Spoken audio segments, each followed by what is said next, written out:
Kumar, for taking up this Herculean task, and you said very rightly, this program, and now I invite Dr. Dinesh Sajjan, Honorary Secretary IMA Kanpur, who has been very efficiently taking up the IMA responsibilities and also taking care of COVID crisis in the city also in these times. Thank you, madam.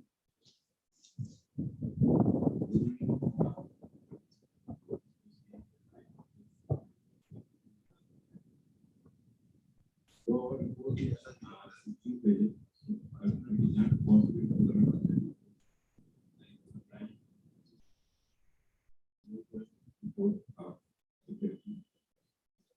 the journey of highway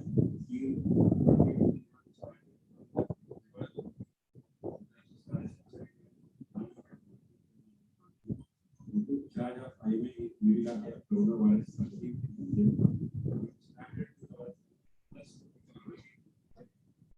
President House at Multiversal.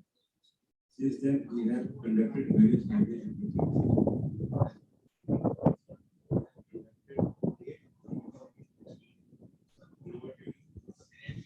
Just reporting the Jalal, the national president, IIA has given us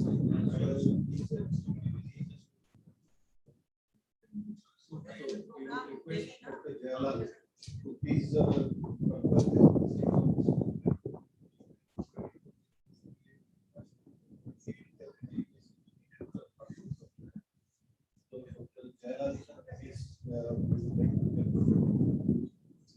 Welcome, Dr. Jena. I hope you are able to hear with us. It is the most important, cherished moment and awaited moment for us. Many of you must have heard him already. He's a very skillful orator, and we are waiting for your address.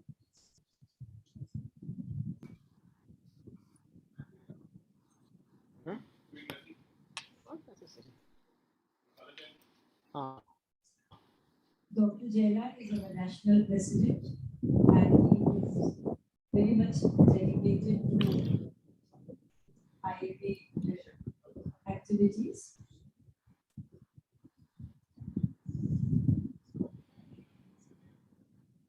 Dr. Jailar, I hope you are able to hear this. We are waiting for your blessings.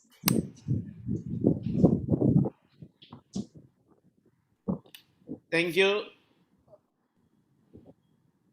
I think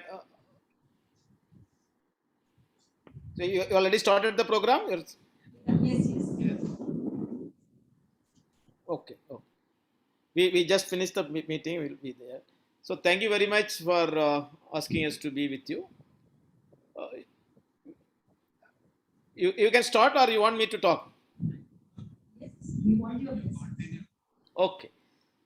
So, distinguished leaders of Indian Medical Association, I am able to see the Dean of the IMA College of General Practitioner, Dr. Nadwar Sada, is also joining. And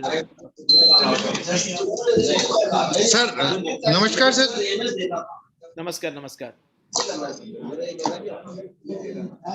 So it is a great honor to be with you. I just came to know the Indian Medical Association is continuously doing this medical education program. I know you have great stalwarts. I was also been part of your inaugural function of your wonderful auditorium function. Also, I had the opportunity to be with you. A lot of good works you are doing, especially in the academic propagation. We always cherish on that. Indian Medical Association has a great role to play on the medical education, especially on this Teachers' Day today. It is my pride and honor to greet you, but as your many active role you are playing in the medical education, we must all realize the role of Indian Medical Association. It is not just giving a cognitive knowledge, and we are here to give a comprehensive affective domain, psychomotor skill, and the cognitive skill. So this most of the time now with an advanced, COVID pandemic, internet-based education, we are only able to give the cognitive skills, but affective domain part, hand holding, the compassion, the attitude, the ethics, the empathy, this can be only given by a role model lifestyle and the practical teaching by the Indian Medical Association leaders. Indian Medical Association is blessed with stalwarts, experienced people, seniors, and who has a rich experience in the field of how to take care of the needs of our individual. So I think what we need to this CGP program when we are doing, so our objective is that we are able to give that additional factors other than just a knowledge, other than just a recall knowledge, but also do how to effectively do that when a patient comes, how to be an empathetically approach him, how to have the compassionate attitude on that.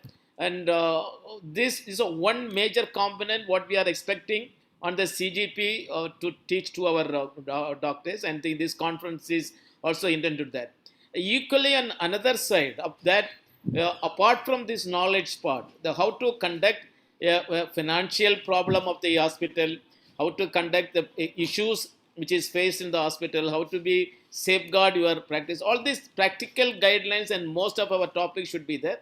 The third component we always talk is the ethical component, because we are talking about the bioethics and the evolving ethical component in a larger scale. So IMACGP, whenever it is doing program, and we are also encompassing and talking on that ethical issues which is needed for us to impart to our doctors. This cannot be done in a single unit just by the headquarters, by the state, but individual branches has to come forward and organize such meeting. On that ground, I am extremely happy.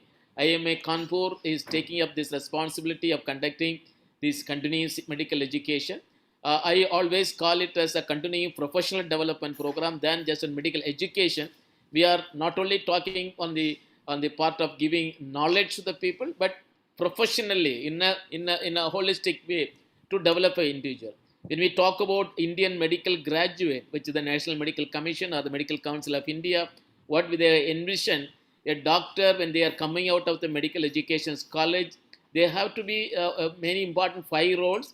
They have to be a leader, they have to be a clinician, they have to be a communicator, they has to be the lifelong learner, and there has to be a professional. So all these 5 components shall be part of any teaching program which Indian Medical Association is organizing. So it is not only talking about the clinical, it is also talking about the etiquette of the professional, etiquette of the leadership, their need for lifelong learning and the communication.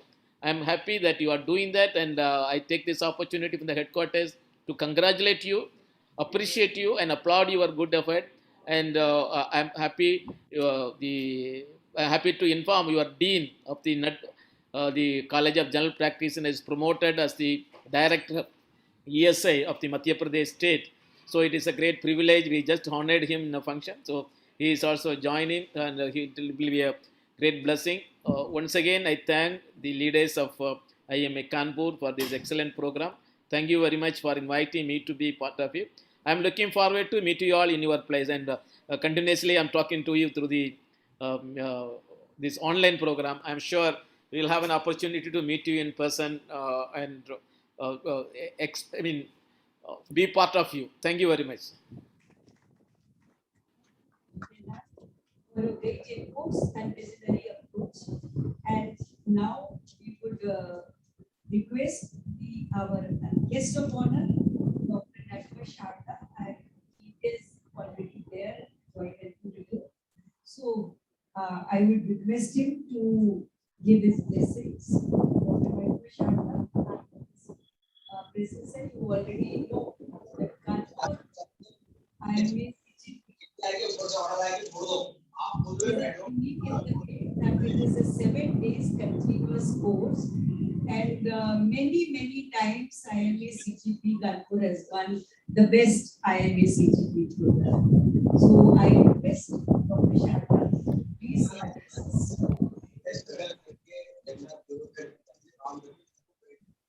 अब ये कोई doctor अब जो non teaching वाले हैं teaching वाले यहाँ सोचते हैं नॉन टीचिंग में था नॉन टीचिंग नीचे अब ये हो गया कि नॉन टीचिंग को भी वही पैटर्न मिलेगा और टीचिंग को भी वही मिलेगा और अगर प्रिंसिपल बनेंगे तो मेडिकल स्टूडेंट नॉन टीचिंग होंगे तो मैंने कहा कि हेलो डॉक्टर प्रॉपर है सारा अब मास्टर मैं नॉन मास्टर तो प्रैक्टिशनर तू ये इतना डिफरेंट डॉक्टर है नर्सल डिवीजन का there is a modernisation of the medical am I audible? Now you are audible. Am I audible? Yes, sir. Yes. Please address.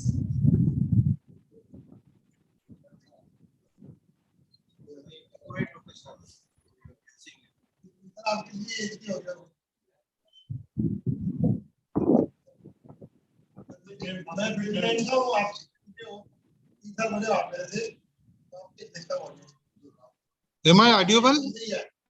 You are audible and you Sadaji, you are audible. You can go ahead and talk. Okay, sir. Thank you, sir. Good evening, everyone. I'm happy to be here with you all. I want to congratulate Team Kanpur IMACGP for holding this 7 days continuous medical education program and inviting us for this particular function. I'm sure that after taking this 7 days continuous education, we will be able to help our patients as well in the field. And I thank you and thanks and congratulate and appreciate the efforts done by the IMA Kanpur. Thanks. Thank you. Thank you very much. This is a very short and crisp and sweet message. Thank you very much.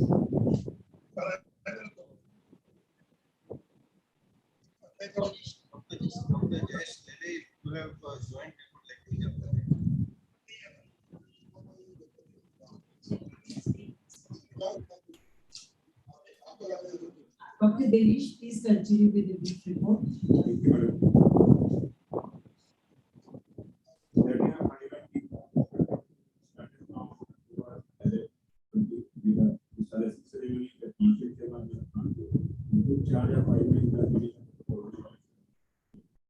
Started first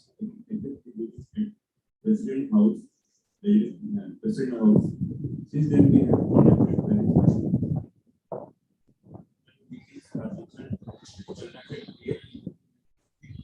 in one evening simultaneous, in spite of all challenging circumstances, we conducted more than 15 scientific activities during this time.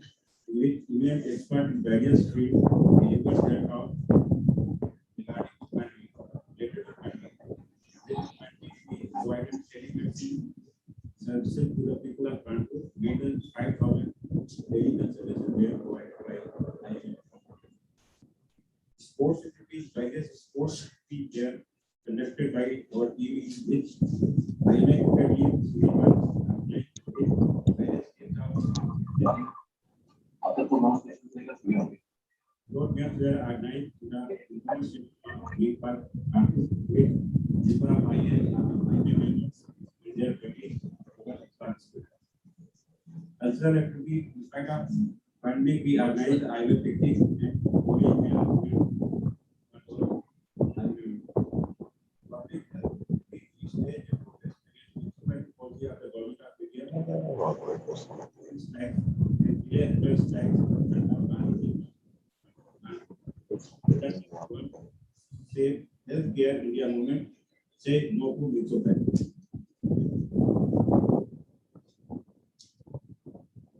In collaboration with the district and Kanpur carried out vaccination for IV Kanpur members.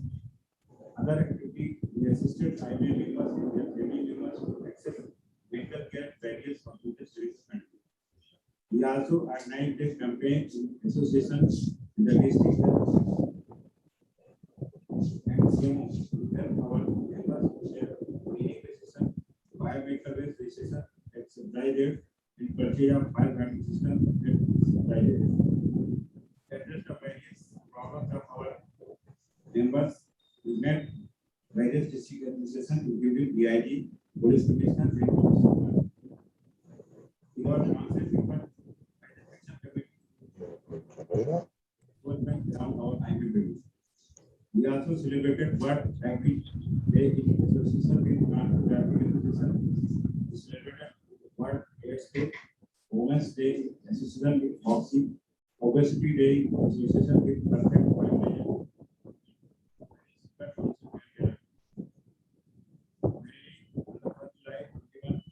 In which we got inaugurated our newly built conference hall, library, dressing room, secretary room, and secretariat room. Inauguration was done by our honorary MP Sri Sajid W. Long awaited last 2 years. Formation of our IMA website and IMA Facebook page has been done. The CGP represents those getting access to the IMA website, Facebook page, and on the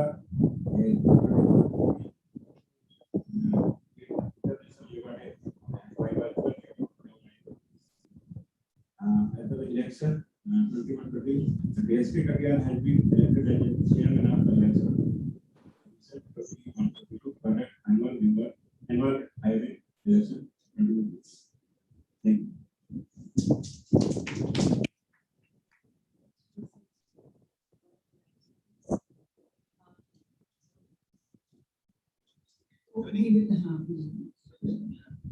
So now is the time for our patron centers, and it's my heartfelt pleasure to invite Dr. Sanjay Khanna, Dean and Principal of prestigious institute. Well, he actually needs no introduction, but he has been at the forefront of COVID crisis all the time, in spite of himself being affected by COVID.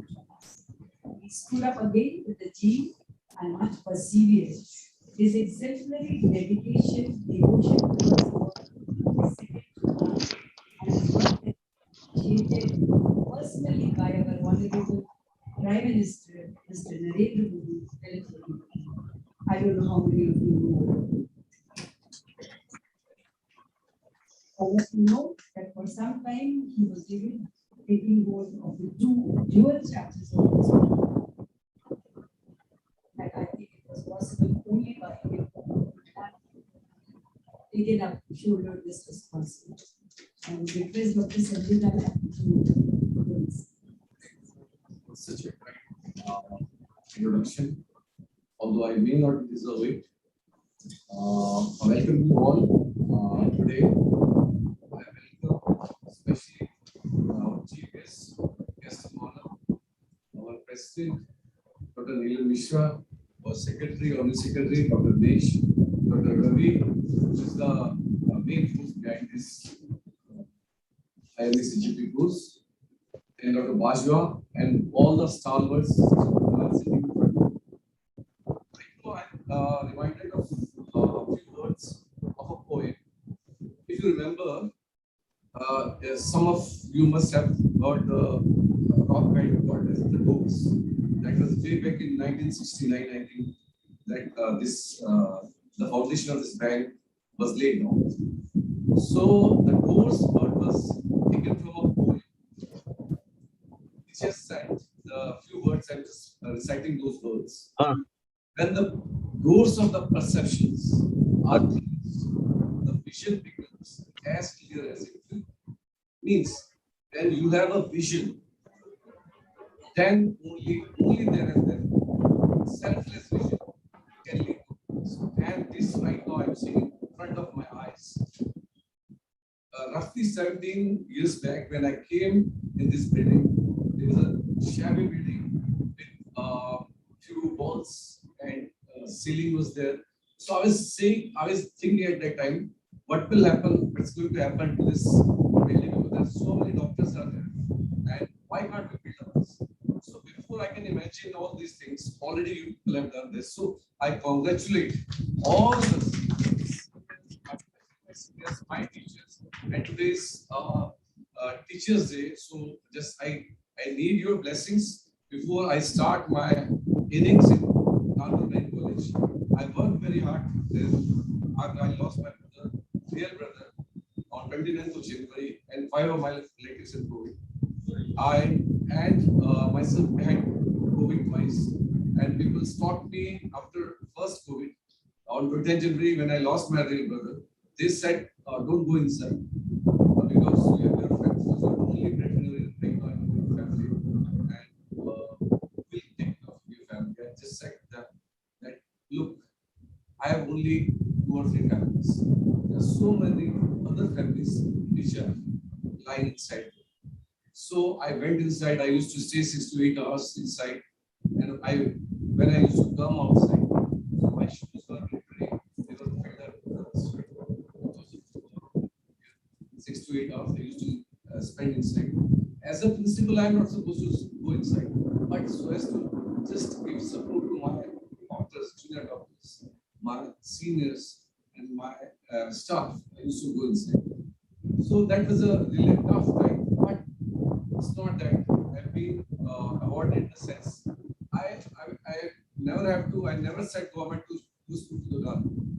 But finally, I came back amongst you all, and amongst my teachers, my family, this my real family. Although I am Agra was my alma mater, but Agra was definitely not my choice. So Kanpur was my choice, and I thank God. I thank you all because of your blessings. I am right now here. I have said those words of course that is a French poet because there I have learned one thing. Sorry, I'm just skipping my. I'm just saying these words because what has happened in Agra, I've learned so many things from physicians, anesthetists, psychiatrists. I've learned so many things. And by the end of 2 months, I'm teaching them. As a surgeon, I was not knowing anything about ventilators, BiPAPs, and treatment. And by end of 2 months, I was teaching them. I was asking them questions. And many times I was wrong, many times I was right. But I learned from this. So this IMACGP is one of the platforms that obtains your knowledge, not only from department. Because I said to these particular words because we are blindfolded by our departments. Like if I'm a surgeon, I'm thinking only about surgery. I'm not thinking whether my patient is diabetic or hypertensive. But this is a platform which teaches us not only to focus to one specialty, but to have two other specialties also. So I really thank and especially this new look and the luxurious look and the IMA has motivated me to do a lot of work in my college also, and I expect all the blessing from IMA to my college. And I just as I was discussing earlier that we need to fill up the gaps between the medical colleges and because we are there just because of IMA. We are not separate. We are like brothers. So thank you so much. Thank you for being here. Thank you for going. And I hope always IMA and I hope in coming future will work a lot. Thank you so much. Visit to your dynamics and GSK medical college.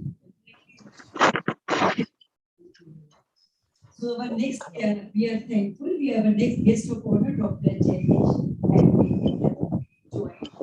And I give his blessings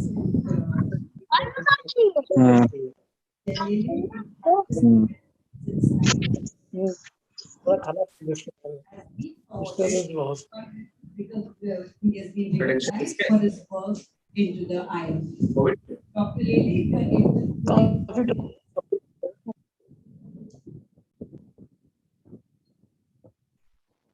Dr. Lele?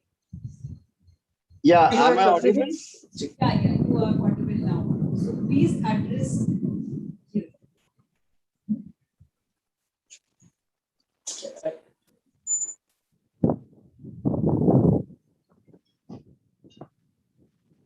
Hello, am I audible? Yes, very much.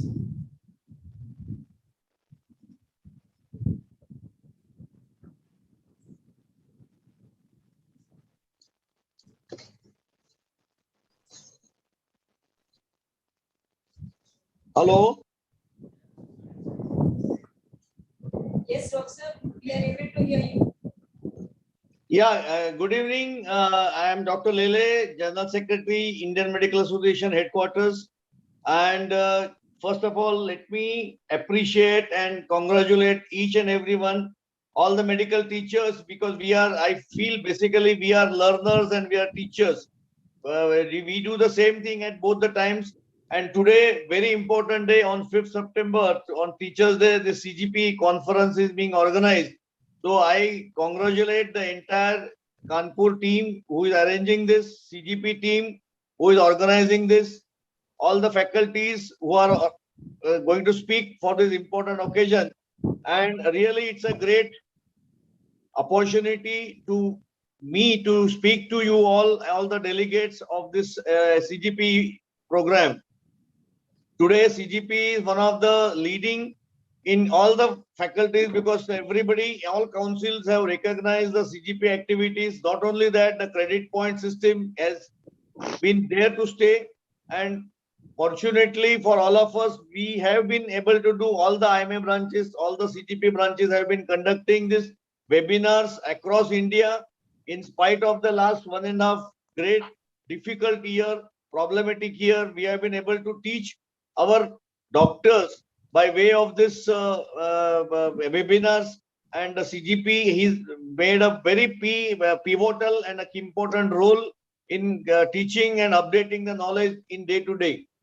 If you look at the COVID scenario, some time back when COVID started at the end of the 19 December and 21st, 20th December, 20th December, hardly anything was known, but subsequently because of the knowledge input and the faculty advising us, we have been able to treat this. We have been able to take over this dreaded disease. We have been able to give the good vaccinations. We understand the vaccination, what are the importance, and subsequently all the patients have been benefited by this method. So this is a really boon for all of us, keeping updated knowledge, whether it's a vaccine, whether it's a COVID or any disease for that matter. Now recently, similarly in the Uttar Pradesh, we had seen that mystery virus occurring, and whether it's a dengue, whether it's a malaria or it's a simple viral. So all those things, our members attend the CME programs and they come to know the importance and treatment. So it is beneficial to both of them, treating confidently, and that is what IMA CGP's role is there. And really, it's a really boon for all of us. I'm not able to attend physically and I won't be able to give more time because there is a big function at IMA headquarters going on about the professorship. We are going to award 10 IMA CGP professorship award to various faculties across India.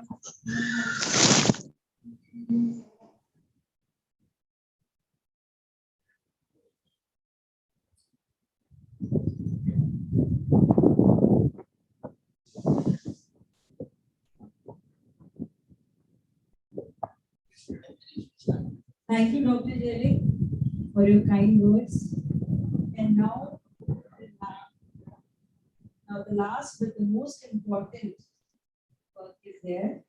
And for that, I invite our Assistant Secretary. Thanks. Dr. Rajneesh, I congratulate you again and again for organizing this great academic feast, a very unique one, for the first time the hybrid.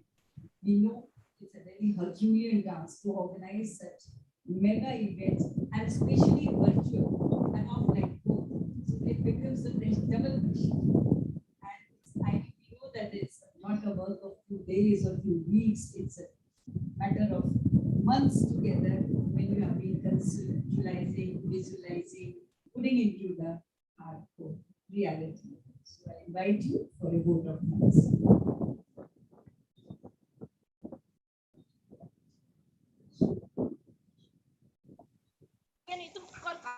क्या गलत है खाली खाने के चक्कर में लगे रहते हैं खाली खाने के चक्कर में चलिए नहीं रहो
shortcomings over there.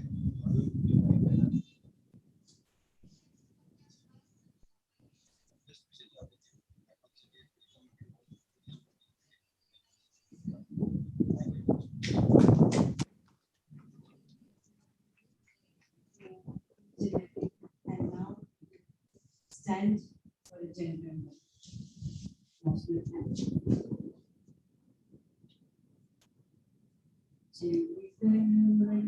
विनायक जय भारत भाग्य विधाता जाप सिंह राम रूप कलवंदा विंध्य हिमाचल यमुना उच्चल जलधि तरंगा तरुजुनानि जागे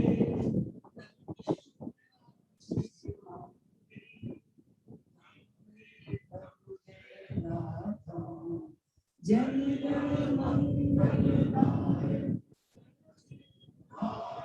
भाग्य विधाता जय हे जय हे जय हे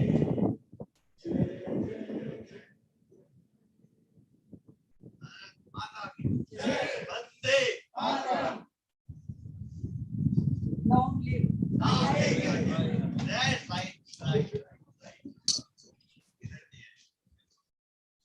Thank you, Bhaiya. Thank you. I will just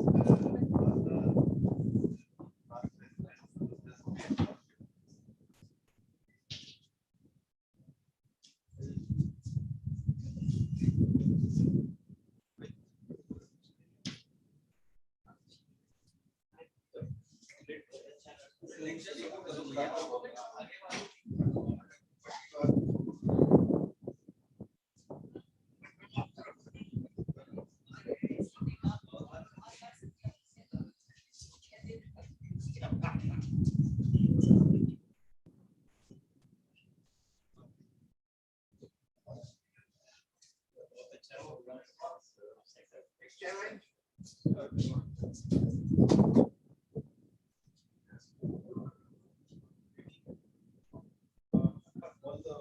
our viewers were there online. We welcome you to this the inaugural session of this CGP of we will be starting our first session now.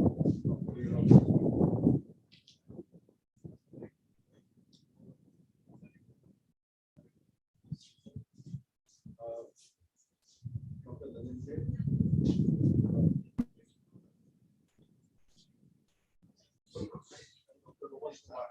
will be conducting the first session.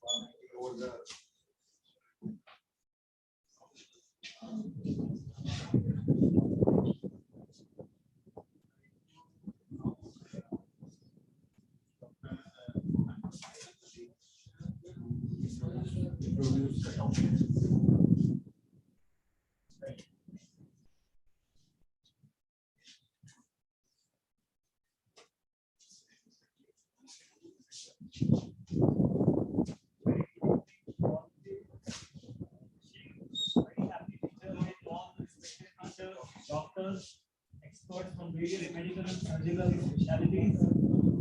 I'm very grateful to the organizing team IMACGP for giving me this opportunity to be a part of this academic program. I'm very thankful to Professor Dr.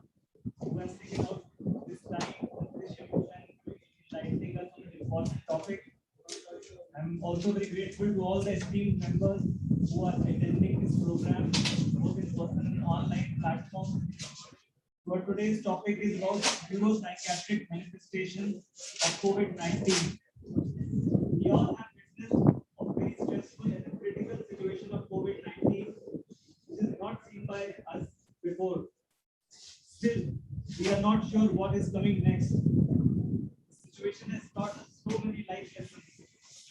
COVID has affected life of every individual, from children to elderly, in some or other way. In the past 1.5 years, cases of mental health problems, particularly depression, anxiety disorders, adjustment disorders, have increased significantly.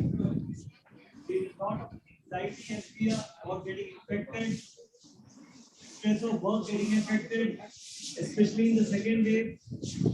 Many people have lost their loved ones, which is one of the major stressful events. Because stressful situations, the biological changes going on in the brain, mental health problems have increased so much.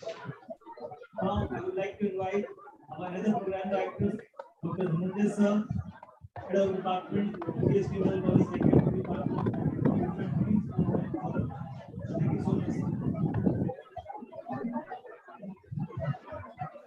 Dear persons for this event.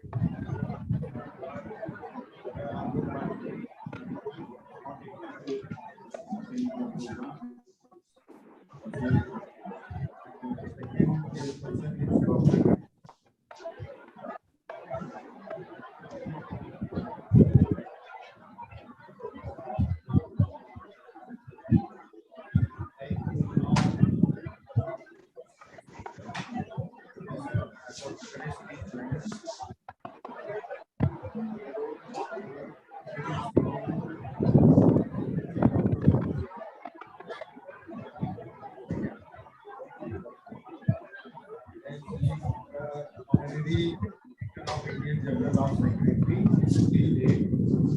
He was ODM Professor, Department of Psychiatry at Neil Ratan Sarkar Medical College, Kolkata. He is international distinguished from medical psychiatry.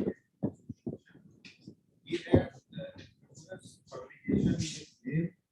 There is a very exhaustive list. He has more than 100 papers in national and international journals. He has wrote many books and book chapters. He has multiple awards in his name.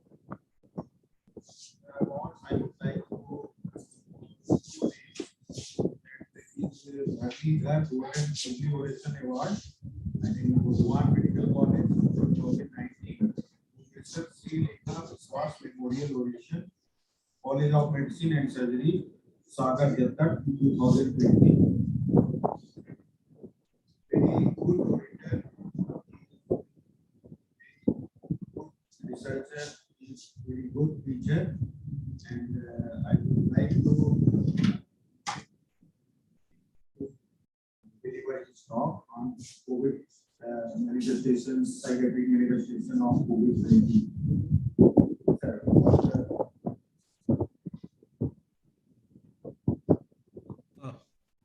Good afternoon, sir. I'm audible? Yes, sir. Yes. Thank you, sir, for this nice introduction. And I'm also thankful to Sir Dr. Ravi Kumar, Dr. Dhananjay, Dr. Ganesh, Dr. Rohan Kumar for inviting me here. And my regards to all the seniors. I am a president and all the seniors present here. I will be talking about neuropsychiatric manifestation of COVID-19. You understand that after COVID-19, there has been huge interest in mental health. People are talking about it. And the first time mental health come as a priority area for a lot of people. So I will be talking about what are the manifestations of COVID and how they are occurring and what we can do about it.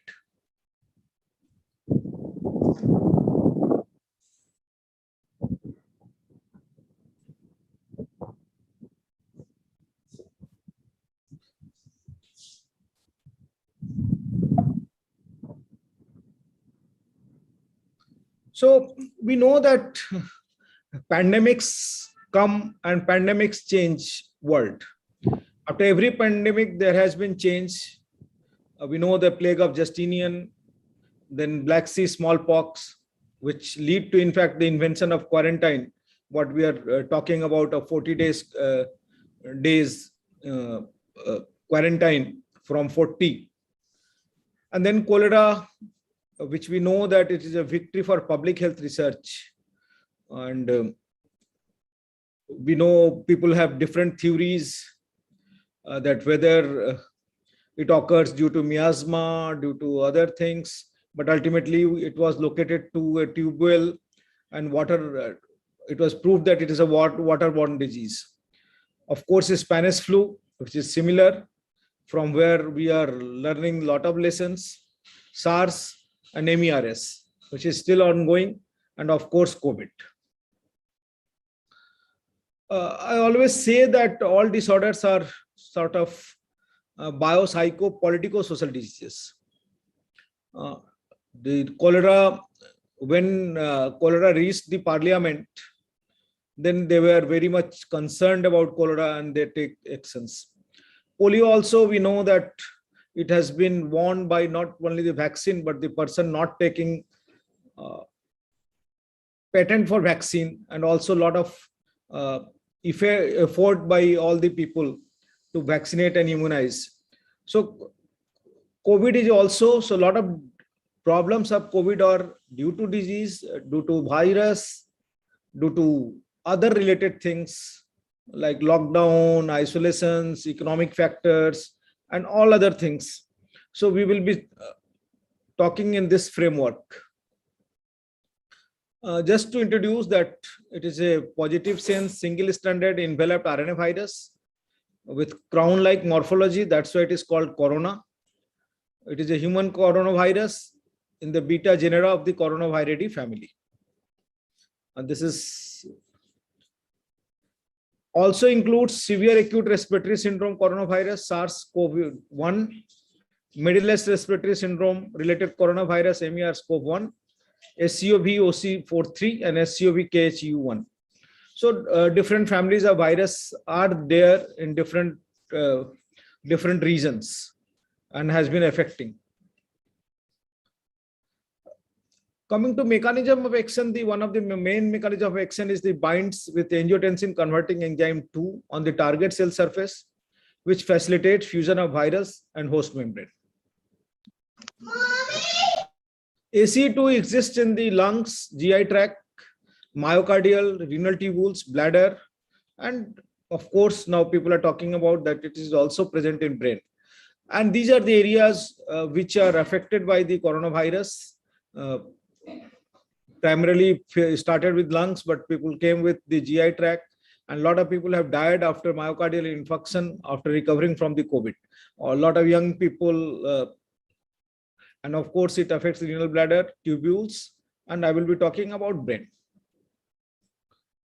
Immune response, we know that initially when people thought that when virus came, the Italy postmortem studies were the pioneer in finding that people are not dying due to virus, because in the lungs there was not viruses after people have died, but there were signs of cytokine storm, and that led to these theories and use of steroids and savings of lots of life. Another problem is the hypercoagulopathies.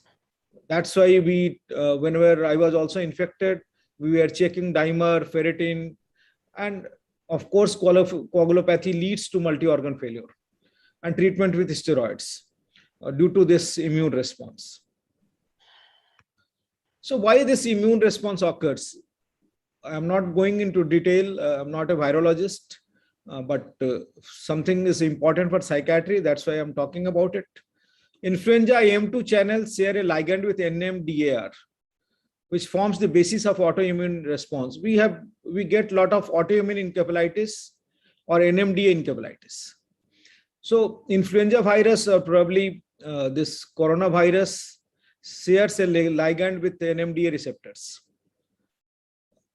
which are preferentially affected by antibodies. Then there is a question of molecular mimicry. Sharing of linear amino acids in dissimilar gene products. If the virus shares B or T cells epitopes with host cells, autoimmune reaction occurs. So TC cytotoxic cells lyses self and helper self release cytokines. Macrophages and antibodies binds to cross-reactive epitopes, furthering cytokine release and cytokine storms. Gene sequences overlap between H5N1 influenza virus, which is similar to this virus, and genes abnormally regulated in schizophrenia have a lot of similarity. Influenza antiviral hemagglutination was found to share peptide structures with exon guiding proteins, leading to aberrations in neuronal migration. So one of the commonest thing found in schizophrenia is neuronal migration, and they share, this family of viruses share some of the genes involved in this. So when we talk about COVID-19 and neuropsychiatry, there is effect on general populations, persons who are in isolations, family members of COVID-19 patients, and patients themselves, or of course, special population like healthcare workers, frontline workers, vulnerable population. Healthcare workers, we know they were exposed to the virus. They were very much worried if they can carry this virus to their families, and most of them carried it to this. And some people died in the families, also older people and others. So that was the constant pressure on these frontline workers. And vulnerable population like migrants and others, which were not properly have other facilities and others. So this psychologically affected them. So if you talk about COVID-19 and mental health, mechanism of causation will be biological, then will be treatment induced, then will be comorbid induced, isolation induced, and psychological reactions.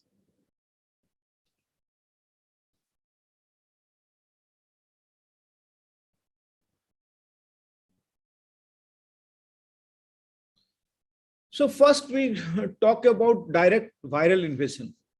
We know that one of the commonest symptoms which were well documented are loss of smell and loss of taste.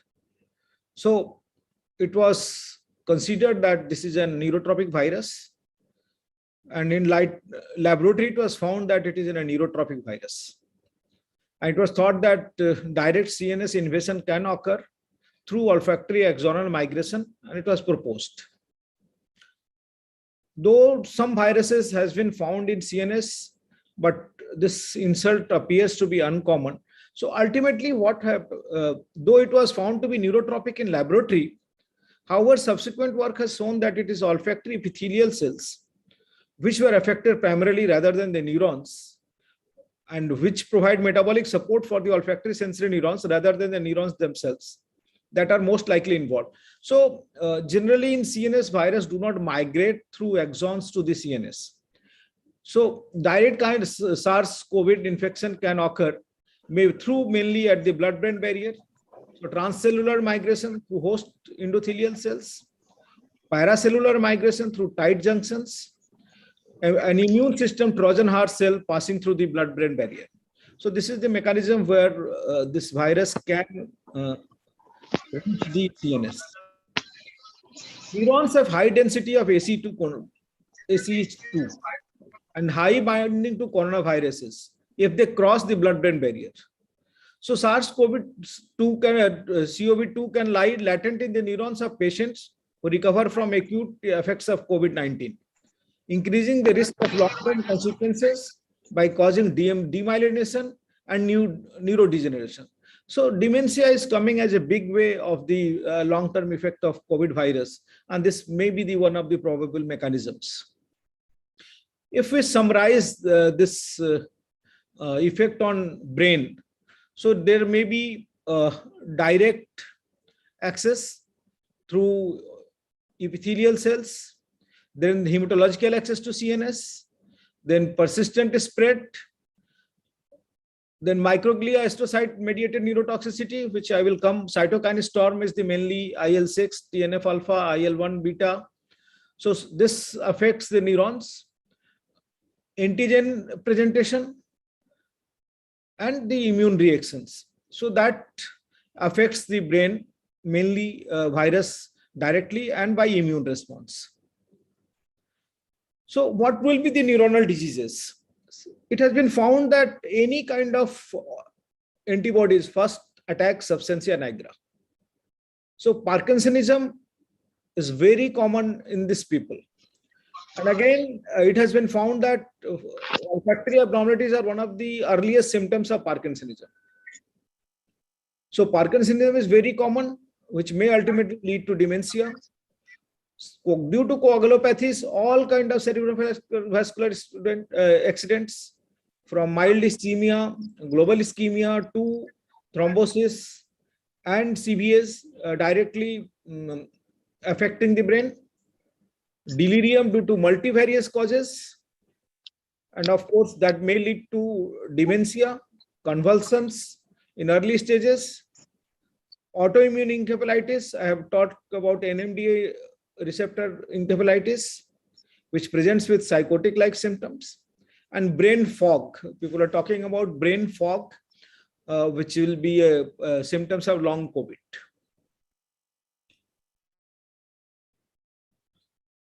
So what we know about diseases, I have been talking about what know about the virus, but what we know about the psychiatric disorders. In 1732, psychosis of influenza was described. So people knew that after influenza virus, there was psychosis. And one of the interesting things is Karl Menninger, which is a very respected name in psychiatry. So he studied 100 patients who were admitted in Boston Psychopathic Hospital. So 80 for patients where data were available, he found that 16 has delirium, 25 developed dementia precox, 23 other psychoses, and 16 unclassified. 2/3 of dementia precox patient recovered in 5 years follow-up. So that was one of the interesting findings, because dementia precox, as schizophrenia was known at that time, was thought to be a dementic illness, like chronic degenerative illness. But he found that a lot of the patients, 2/3 patients recovered in 5-year follow-up. So that was a major breakthrough more than 100 years back. Then von economus encephalitis lethargica with catatonia, we have heard in undergraduate days, an increase in schizophrenia after a famine in China. So schizophrenia is related with immunity and other factors. And oxidative stress and inflammation. We know that 20% of people given interferon for the treatment of hepatitis C develops depression. SSRIs like fluoxetine, escitalopram are excellent anti-inflammatory drugs. Psychiatric diseases share high comorbidity with chronic disorders like hypertension, diabetes. They have higher incidence of metabolic syndrome, obesity, because the pathways are same link, which are diseases having hyperactive inflammatory immune response. So oxidative stress is quite common. And of course, this has increased in the area of COVID. Brain is very much vulnerable to oxidative stress. It has been mentioned as lethal dance of brain on oxygen, because brain uses almost 1/3 of oxygen and glucose. And of course, leads to a lot of oxidant products, and we require antioxidants are less in brain. So it is very susceptible to oxidation damage or oxidation stress. We have studied in different diseases, OCD, schizophrenia, and all those things. This is a sort of normal cell. Microglia acts as an ambassador of immune system from the periphery to the nerve cells. Oligodendrocytes optimize neuron signaling by myelination. Oligodendrocytes control myelination. Maintenance of blood, and astrocytes maintain blood-brain barrier, removing extra ions, calming microglia by releasing ATP, GABA, and TGF-beta, and providing trophic support for the synapse by BDNF and GDNF. So what's happened then when there is a hyperimmune response? The microglia conveys immune signals through release of ATP, cytokines, chemokines, reactive oxygen species, and reactive nitrogen species. So astrocytes are activated, leads to cytokines, further stimulating microglia. Cascade of events leading to impaired functioning of glial cells, blood-brain barrier is breached, and macrophages enter, and astrocytes release more glutamate and less GABA. So more ions and glutamate occurs, myelination stops, and cytotoxicity occurs. And this is one of the major mechanisms for bipolar disorder. For all the psychiatric disorders, this inflammation is important, particularly for bipolar disorder. This cytokine storm affects the neuronal cells. So what are the major issues for neurocognitive disorders? Long-term cognitive consequences, of course, there is limited data. Delirium is one of the commonest symptoms, 30% of the patients which were hospitalized, and ultimately memory loss and lead to impaired concentration after delirium, and brain fog in patients are milder symptoms of COVID-19, which persist. So this is the biological mechanism. When the cytokine storm occurs, basically there are two pathways in brain, kynurenine pathway and also serotonin. So serotonin is less synthesized, which leads to depression and anxiety. But another is disenfranchised grief. I will just tell two stories of survivors. One was both wife was first affected and her husband was affected. Both were admitted. Wife was discharged. Husband died after 40 days of ECMO treatment. And wife tried to commit suicide. Somehow she was saved. And still she has this guilt and suffering from depression and anxiety. Another one, similar case, a young lady, husband was in Tripura. She became sick. Husband came home. Both were affected. She was not hospitalized. Husband was hospitalized. And ultimately husband expired.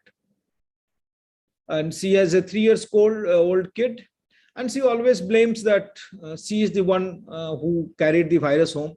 And this is the story for a lot of people.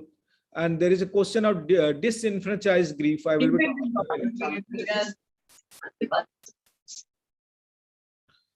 So during and following COVID-19 infection, increased risk for depression and anxiety. Severe COVID-19 disease was associated with higher rates of these diagnoses.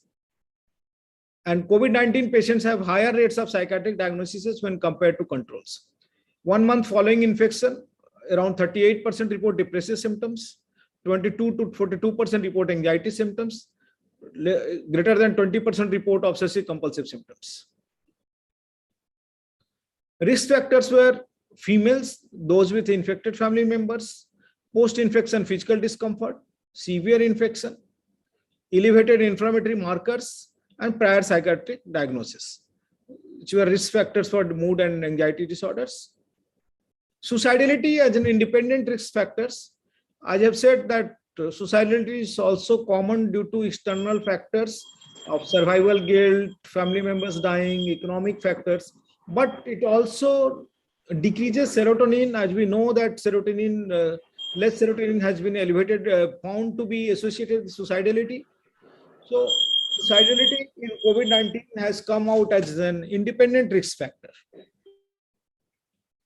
So we need more studies to establish, but 3.5% of respondents reported suicidality at 1 month following infections. Post-traumatic stress disorder, this has been described after survivors of SARS and MERS with a prevalence nearly of 40% at 6 months post-discharge. Not surprisingly, the prevalence of PTSD is also anticipated to very high, and whatever the studies has come, they have found it to be 20 to 30% of. It is very unique that when the patient is admitted or their family members, what is happening, they are not coming to know. Sometimes they are alone in the ward. They cannot communicate with anyone. Everybody is coming in kind of gears. I say that in ICU, you feel that you are surrounded by either angels or demons, depending on your views, and there are a lot of blue lights, green lights, and tung-tung sounds, and you feel that you are transported into different world, which may be hell or heaven, whatever. So this experience is the quite a common cause for post-traumatic stress disorder, and risk factors are again younger age, female gender, ICU, past psychiatry, and many risk factors are common for PTSD and common for COVID-19, which were obesity, diabetes, metabolic syndrome, Cbgs, and autoimmune diseases. Again, a case of doctor who could not stop talking. One of my friends, junior friends, who are admitted for COVID, and after his discharge, suddenly his wife calls and said that suddenly his personality has changed. He is continuously talking extra, trying to go out, what could be done. And ultimately it was found that, and he is also suspicious. So basically it was steroid-induced psychosis. We have heard this, we know about this. Steroid was stopped. Fortunately, he came back to his previous place. So steroids are not only for mucormycosis and other things, but also their judicial use and optimum use is required. They are life-saving, but they have other problems also.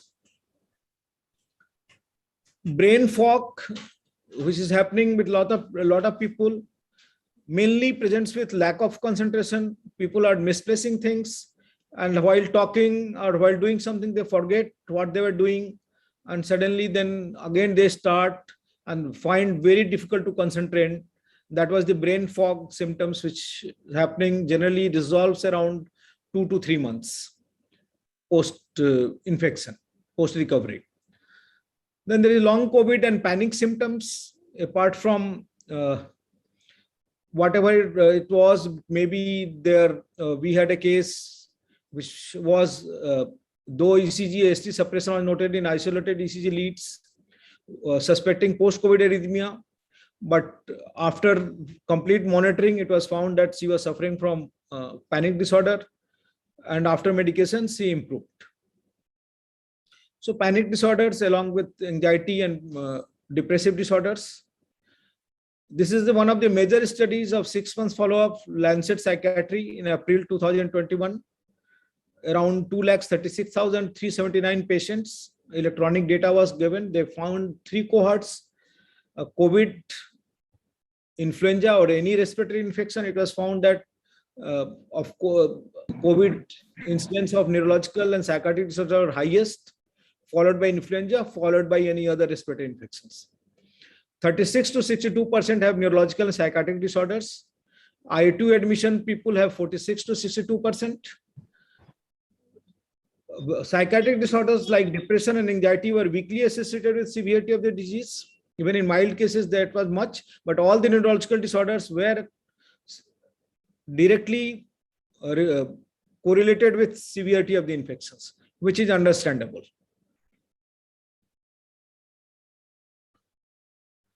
So we can understand that due to inflammatory markers, bipolar disorders, dementia, and panic and anxiety will be occurring more in these patients. Other causes are due to virus, due to inflammation, due to treatment, due to social consequences, and maternal infection leading to, we are still early, what will be happening to the fetus after these infections, because we know that influenza virus, after influenza virus, there has been a lot of increase in psychotic disorder and schizophrenia, and people have been talked about winter birth and viral infection as risk factors. Of course, stories of measles virus vaccination and that effect, those the paper were withdrawn, but still there are some relationship with the viral infection, maternal viral infection, and the mental health of the child. So long COVID, I must be talking about. Long COVID has been defined as signs and symptoms that develop during after the COVID-19 infection, persisting for more than 4 weeks and could not be explained by any other diagnosis.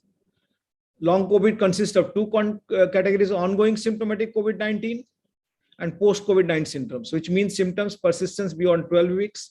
Apart from the respiratory symptoms and cardiological symptoms, there are a lot of muscle weakness, fatigue, sleep difficulty, anxiety and depression, 23%. So long COVID mainly again have psychiatric component and psychiatric illnesses as a symptom. This was a major study in Wuhan, China, 1,733 patients, more than six months follow-up. So coming to the end of my presentation, I wrote 2 editorials. I'll just read from this. The patient with COVID-19 can present with many neuropsychiatric disorders, which may be caused by direct inflammation, central nervous system effects of cytokine storms, aberrant epigenetic modification of stress-related genes, glial activation, or treatment emergent effects. To assess and manage various neuropsychiatric complications of COVID-19, the psychiatric community at large should equip itself with appropriate assessment tools and management guidelines to effectively tackle this unprecedented wave of psychiatric ailments. So we should form a protocol of routine assessment of psychiatric symptoms by physicians also. In every patient, the psychiatric symptoms should be inquired into and taken into consideration for management. And then grief management, I was talking about the disenfranchised grief. Grief, when it's shared, when it's expressed, when it's ritualized, it helps the person to overcome this grief. But COVID-19 has unexpectedly disturbed the process of death rituals and leads to unexpected or sudden loss, depletion of emotional and coping resources, limitation in visiting and end of care support, not able to perform last rituals, lack of social support due to COVID restrictions. So people cannot see their loved ones, they cannot see their faces, other family members, other people who love them could not come. So there was no support. Sometimes bodies were cremated anonymously. So that lead to have abnormal grief and grief reactions, which has to be, because as we know that second wave, it has been burned like a forest. Almost everybody has lost someone. So we should be inquiring about their reaction to the grief, their survival guilt and anxiety, depression, all those people. With this, thank you. I'm ready for whatever questions and answers. Thank you so much. Again, I am thankful to all of you.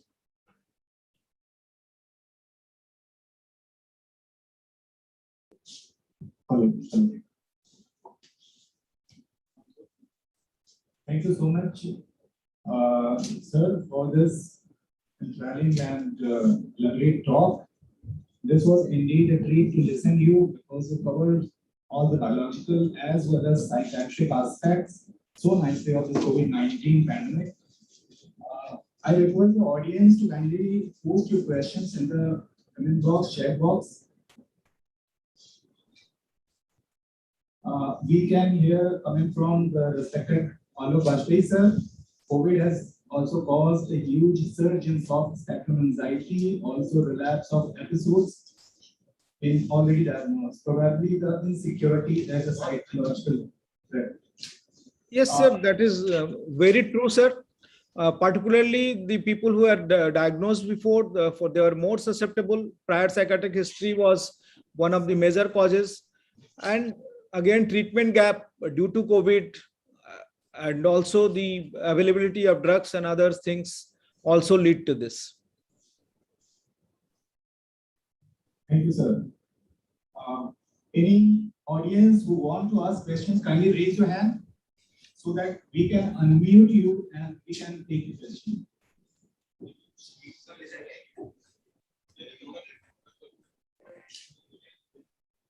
Yes, kindly raise your hand if you want to ask any question. Dr. Sushil Kumar wants to. Yes, Dr. Sushil Kumar, please ask the question. Unmute. Sir. Hello. Sir. Yes. Can COVID-19 cause the effect on the hearing, and there might be the loss of hearing due to coronavirus? Sir, still we have not heard a lot of reports, but it may affect because for the areas which are involved through nose, but the eighth nerve is far off, but theoretically it can affect. Right. Okay. Dr. R.C. Lalwani, sir, kindly unmute yourself and ask your question.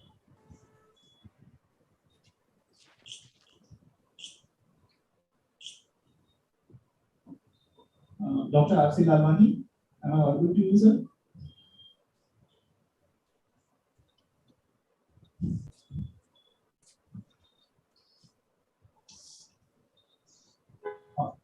Sir, can I ask a question? Since this program is quite dedicated to the speciality of various fields of medical sciences, so a lot of physician friends are also here. So here in Kanpur, what we have witnessed recently that there is an upsurge of a viral fever here. All the physicians, all the doctors, they are coming across a lot of patients with viral symptoms. So even there is a discussion whether this is a kind of some mutated version of third wave of COVID or something.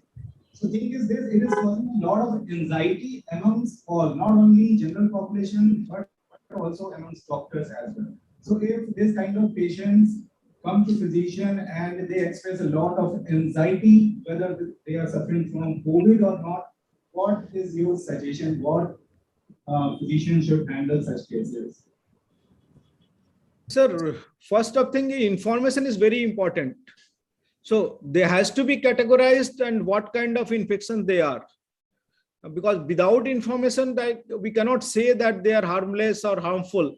So if they are proved harmless, as you are saying that a lot of people are being infected, but they are not being hospitalized.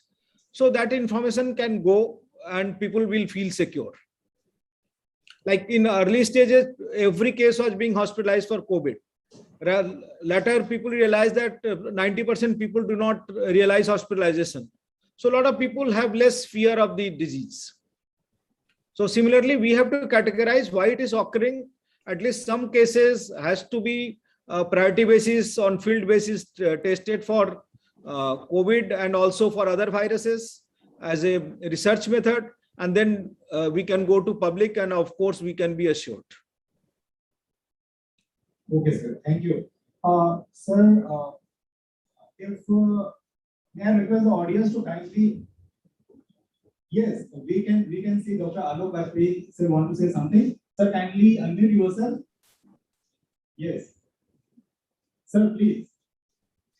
Alok sir.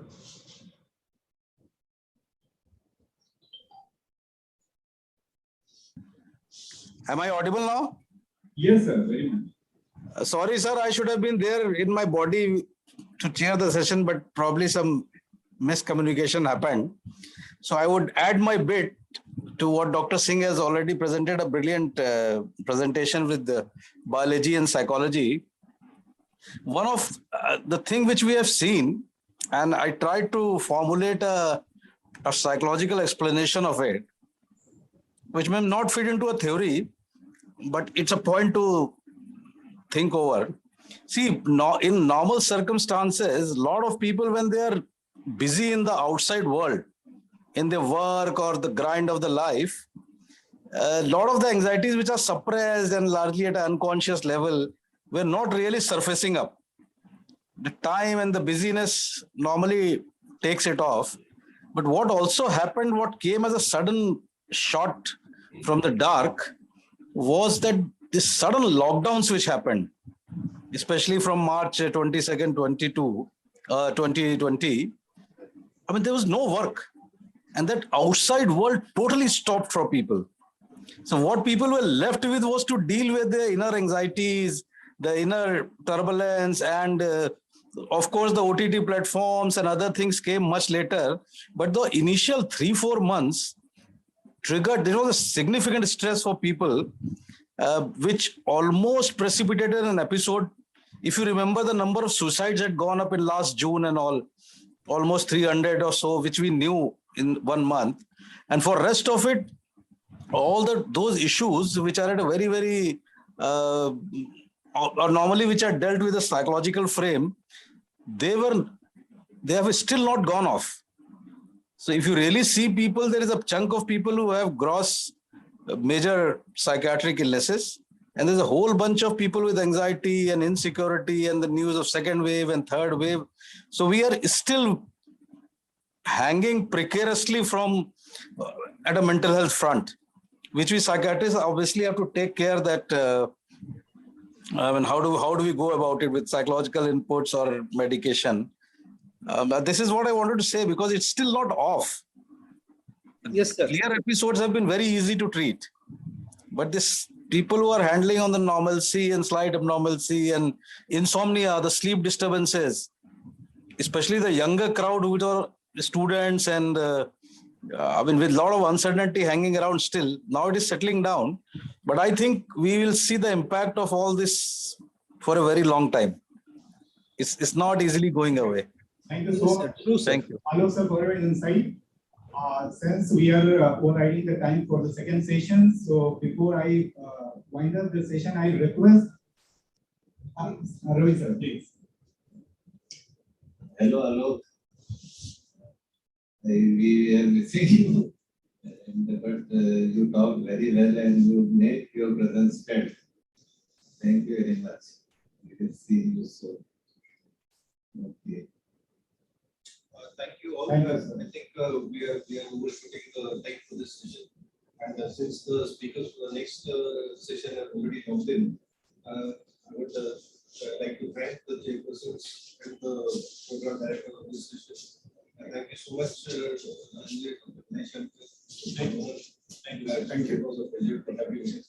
Thank you, sir. Thank you so much for your wonderful talk. Thank you, sir. Thank you, Dr. OPC. It's been a pleasure to hear from you. And we would love to hear from you very soon on some other platform. Thank you. We now move on to our next session. The next session is on the cardiovascular diseases. And to chair this session, and to the program director for this particular session is very esteemed and very well known person, Dr. Vinay Krishnan, who is the director of the LPS Institute of Cardiology in Kanpur. A very, very well-known and renowned medical fraternity from this city. I would invite him to take over the session and to start the session on a couple of thoughts that we have to do.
Thank you, Dr. Ajla. I will to start the session on cardiovascular surgery. And this program, my chairperson is who is going to talk about Cbgs. This show cardiology is for the and he is a very well figure of the field of cardiovascular surgery. He has performed a large number of cases in the field of cardiovascular surgery. And his mentor is starting the bypass surgery. Our chairperson is Sri which is also, and he is a teacher and he is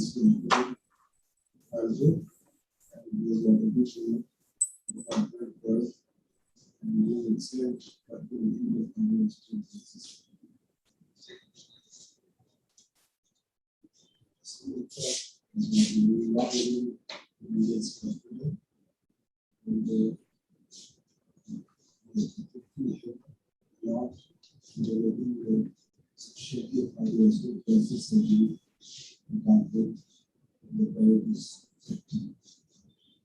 Then I would like to introduce my first speaker, Dr.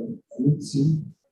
He is Associate Professor of Cardiovascular Surgery at Surgery University. This is one of the renowned universities established by the UP government. His special field of interest is endovascular work along with cardiovascular surgery. He is expert in endovascular interventions. And we are glad to show you all that he has been a video and really from inclusive cardiology. And he is trustee of flag of Alpur in Surgery. And exceptional work in the field of cardiovascular surgery. He has got an international name in the field of vascular intervention. And he's a bit busy in his spiritual work. About emergency I think today, because he will not be able to complete the talk in full. So, Dr. Vinesh Prakash, he is assistant professor at Institute of Cardiology, Kanpur. He is also interested in heart bypass surgery and endovascular interventions and procedures. and he has been a good associate of Dr. Amit Singh also in these works, and working under the leadership of Dr. Rakesh Kumar in our department. We will complete the presentation. He has been a student of PhD. He is a previous MS from PhD and then he is a research in cardiovascular from Arterial Institute in Delhi. He is a surgeon and doing a lot of bypass surgery, including bypass surgery to the body and any procedures for vascular, including vascular surgery. So we will discuss this aspect of peripheral nerve ischemia. Peripheral vascular disease are actually analyzing to everybody is worried about coronary artery disease, but coronary arteries are having atherosclerotic problem, which is also going on in the neck arteries, carotid artery, finger artery, and in the hand and leg. In different arteries in different parts of the body get different symptoms, and many symptoms are very difficult to treat medically and require surgical or medical intervention. So this is a field which requires a lot of work from our colleagues to provide full benefit to the patients. So now I invite Sir Rakesh Kumar Verma to introduce this subject and invite the first speakers of the first session. The volume is very low. I invite Professor Rakesh Verma to come as a chairperson of this session and invite the speakers of this vascular session to give their speech, and then Professor Verma and Dr. Vesari Datta will conduct the question answers from the audience.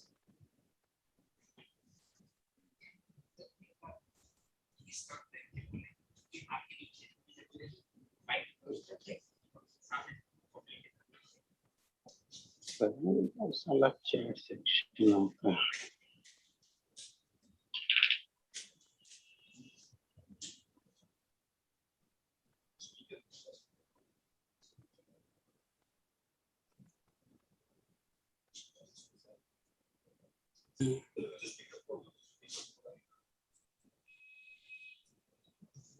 Professor Rakesh Kumar Verma. Yes sir. कृपया आप इस session की शुरुआत करने के लिए ये doctor Amit Singh और डॉक्टर नीरज प्रकाश को इनवाइट करके और इस विषय पे थोड़ा व्याख्यान करेंगे, और उसके बाद जो ऑडियंस में लोग क्वेश्चंस करेंगे वो क्वेश्चंस या आप लोग जवाब कोई क्वेश्चंस होंगे तो वो, और आप और डॉक्टर सही लगता आप लोग उन क्वेश्चंस को पुट करके उनके आंसर्स वेरीफाई करेंगे, जिससे कि ऑडियंस को इस विषय में ज्यादा जानकारी मिल सके, क्योंकि ये विषय बहुत ज्यादा कॉमन नहीं है जिसके ऊपर लोगों के अंदर चर्चा होती हो. लोग इसको सिर्फ गैंग्रीन के रूप में या फालिज के रूप में देखते हैं, क्योंकि वैस्कुलर इंटरवेंशन बहुत इंपॉर्टेंट काम है. इसको कि हम लोगों को जागरूकता पैदा करनी बहुत जरूरी है, specially in the fellow colleagues of our faculty. आप इसकी शुरुआत करें. Good evening to everybody. Dr. Neeraj Prakash, Assistant Professor in the CTVS department, will present on the vascular aspect of the cardiovascular field. I invite Dr. Neeraj Prakash to start on the vascular aspect. Good evening, respected sir and seniors and colleagues. Today I will be to discuss the topic of recent trends in endovascular limb salvage in peripheral vascular disease. Initially, this topic was to be presented by Amit Singh sir from Safai Medical University, but because of his unavoidable preoccupations, he might not be able to present. So I will take the honor to discuss the topic under guidance of Sharma sir and Krishna sir. So,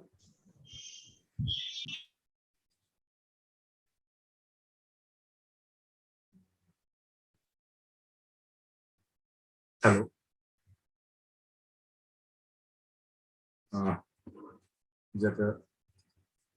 So today's topic is recent trends in vascular limb salvage in peripheral vascular diseases.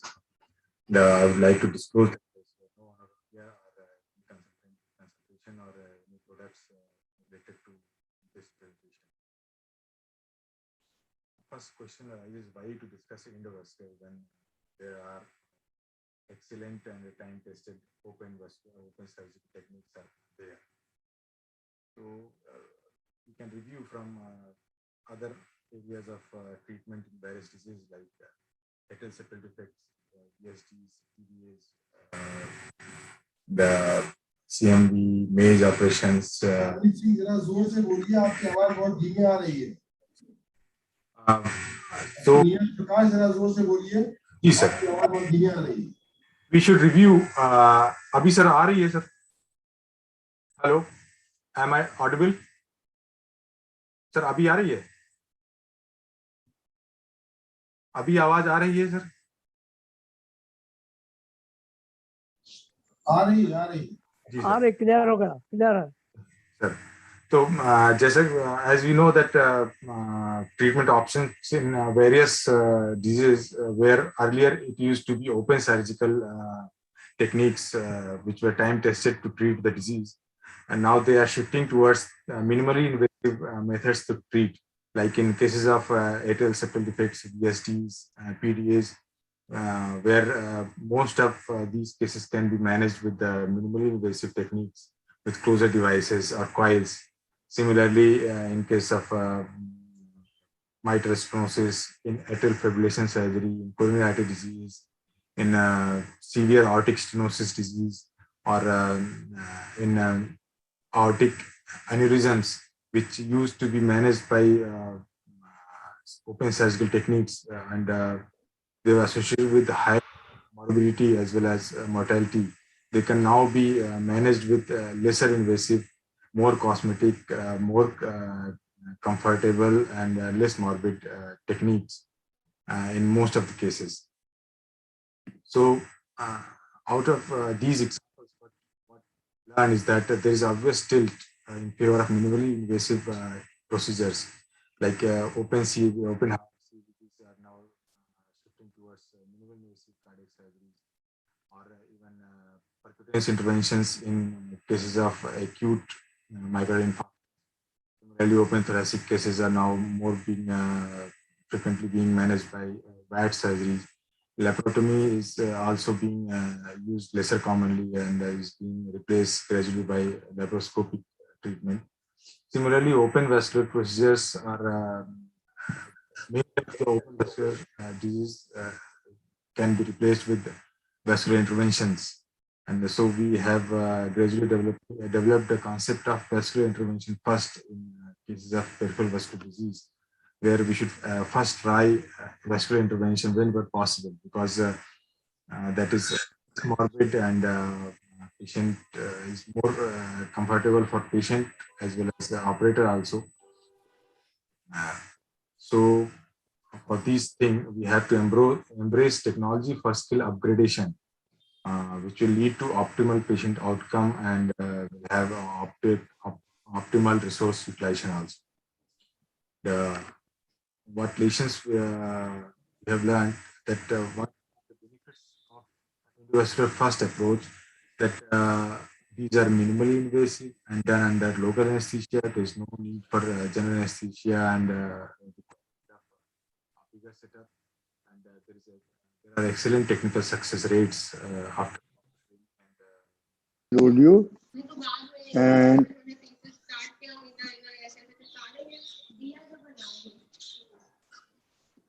आवाज गायब हो गई है इसकी. Hello. So I would like to continue that endovascular first approach is preferable because we can achieve complete revascularization in case of even complex autoileic femoropathy or below the knee or below the ankle diseases. And it is always easier to re-intervene in these cases because graft occlusion is also likely, as well as re-stenosis in angioplasty, but re-stenosis can be much easily tackled as compared to tackling an old and occluded or infected grafts. So principle is to develop a good, establish a good inline flow to the extremities and address both inflow as well as outflow. As you can see, the classification, what terminology what we are using is inflow. Or inflow vessels are the vessels which are supplying to the limb after aorta, that is the common iliac and extra iliac arteries, while outflow vessels are superficial femoral and profunda arteries, while runoff vessels are the vessels, three vessels in the leg, which are anterior posterior tibials and peroneal arteries. So all these vessels need to be addressed separately to have a good result. So why discuss peripheral arterial disease? Initially, it was not given very importance, but in 2013, WHO declared it as a global pandemic. And when its burden was estimated, it was almost 6 times more than HIV pandemic. And even much more burden is expected because this calculation was very mildly assessed. And WHO also noted that there is a lack of support for patients with peripheral arterial disease, and they stressed that there should be a greater awareness and treatment facilities for peripheral arterial disease patients. Because of all these peripheral arterial disease patients, up to 1% patients will progress to critical limb ischemia, and up to 10 to 15% of patients who are having claudication pain, they will progress into critical limb ischemia, that is presence of rest pain or tissue loss in form of some ulcer or gangrenes. And addressing critical limb ischemia is important because it shows the burden of arterial disease, that as our doctors are already told that a person is as old as his arteries. And a patient presenting with critical limb ischemia is very likely to have arterial disease in other vital organs like in coronaries or carotids or cerebral vessels. So they have a very high 1-year mortality rate up to 25%, and there's also a very high 1-year major amputation rate up to 25%, and that will lead to a major mortality as well as loss of quality life years in these patients. So before addressing this peripheral arterial disease, we must know how they're classified, because less symptomatic disease, they may be managed with the medicines alone, while a severe disease like critical limb ischemia should be addressed with more urgency and on priority. Various classifications were involved. First was given, but the most commonly applied classification is by Rutherford, which involves both clinical as well as objective areas. अभी तो ये हो गया.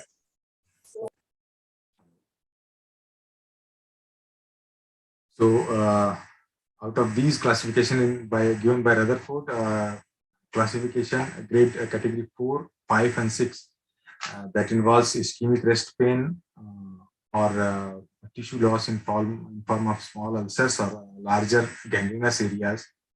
They are classified as critical limb ischemia and they have to be addressed on priority.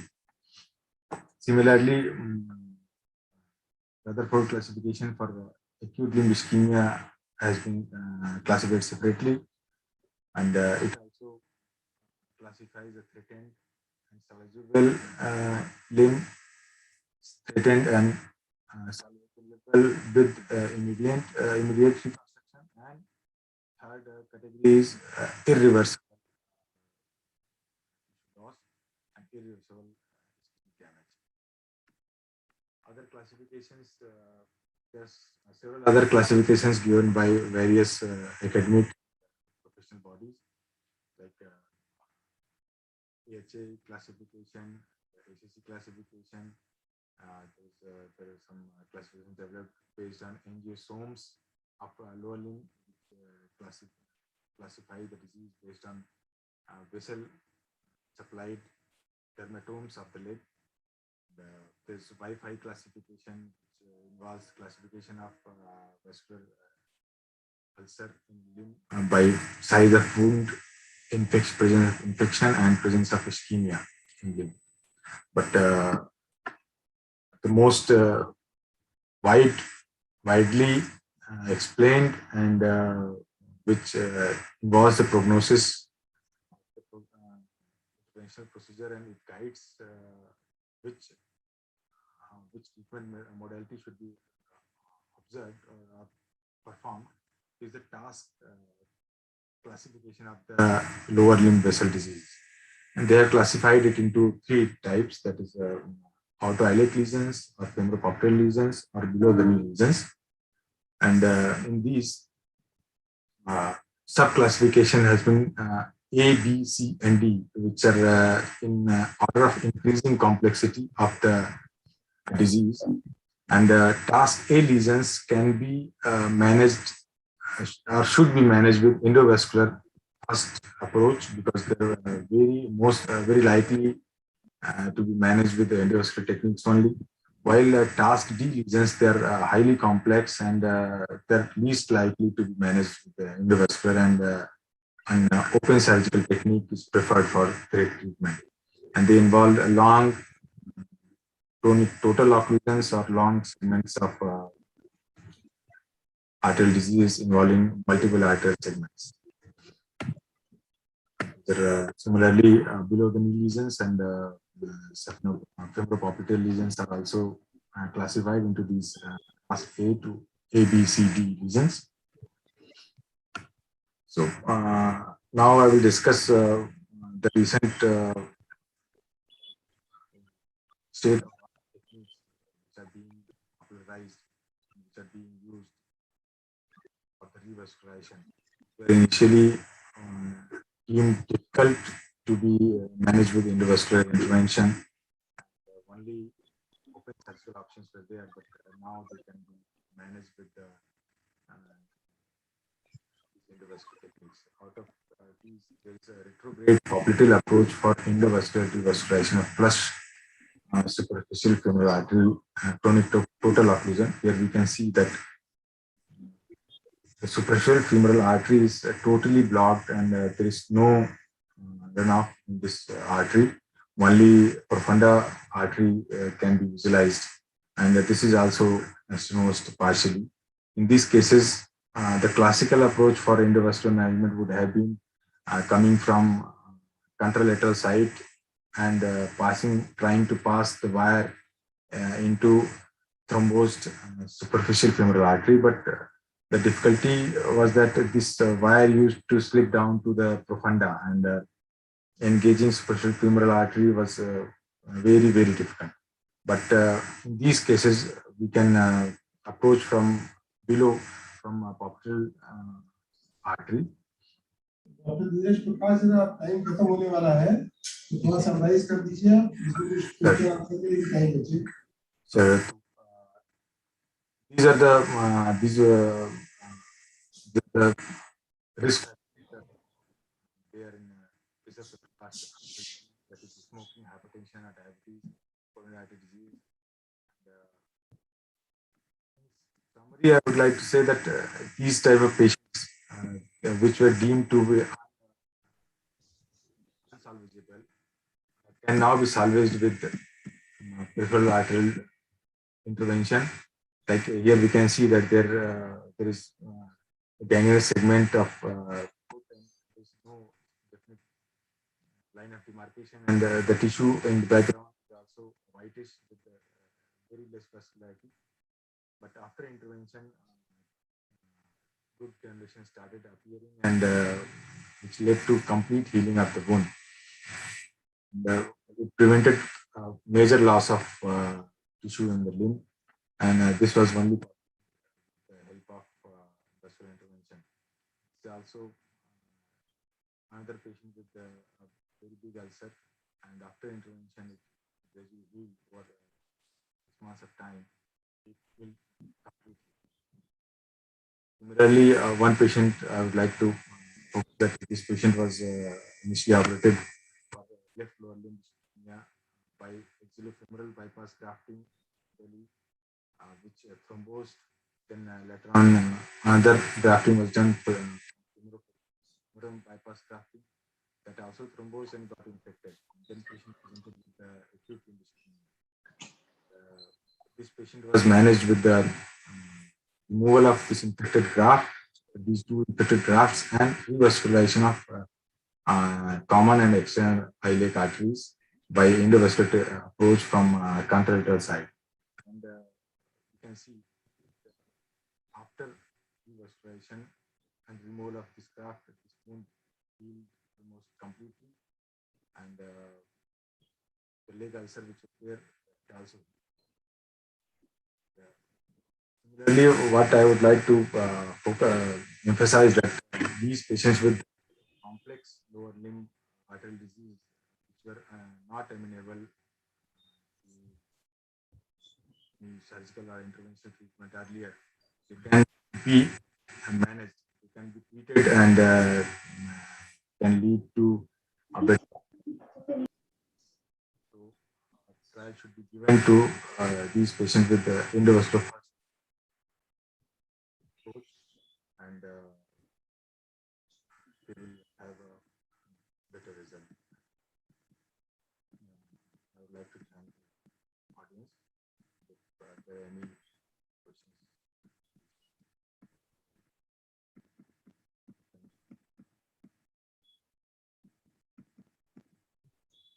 Thank you.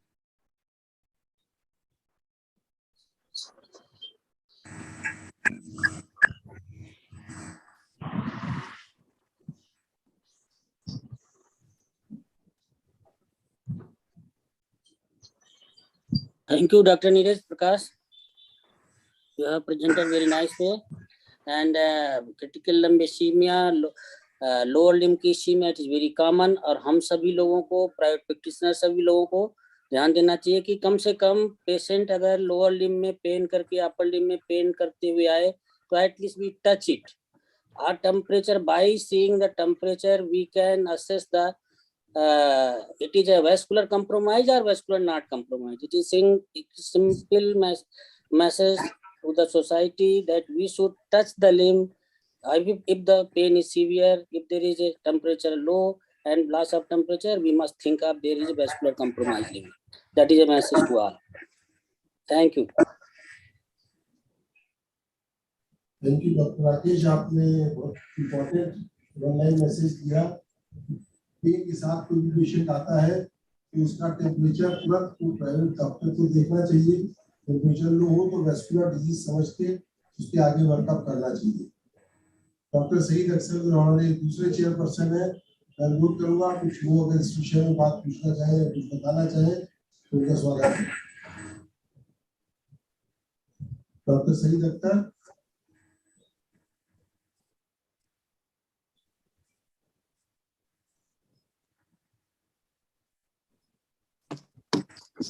Doctor Saeed Akhtar, क्या हमारी आवाज पहुंच रही है? हेलो, क्या मेरी आवाज सुनाई दे रही है? हाँ डॉक्टर सईद, आपकी आवाज आ रही है, आप बोलिए इस विषय में. जी, पहले तो डॉक्टर नीरज प्रकाश के इतने अच्छे प्रेजेंटेशन पे मैं उनको बधाई देता हूं. और मेरा मानना ये है कि पेरिफेरल वैस्कुलर डिजीज एक बहुत ही कॉमन बीमारी है और हम सब हम लोग सुपर स्पेशलिस्ट होने के अलावा हम सब ज्यादातर जो जनरल प्रैक्टिस में भी लोग हैं इस तरह के मरीज आते हैं. अक्सर ये मरीज मिस हो जाते हैं और इनको न्यूरोलॉजिस्ट के पास पहुंच जाते हैं और या ऑर्थोपेडिक्स वालों के पास पहुंच जाते हैं कि इनको स्पाइन में प्रॉब्लम है. इन सब का मेन कारण ये है कि मरीज को कोई हाथ नहीं लगाता।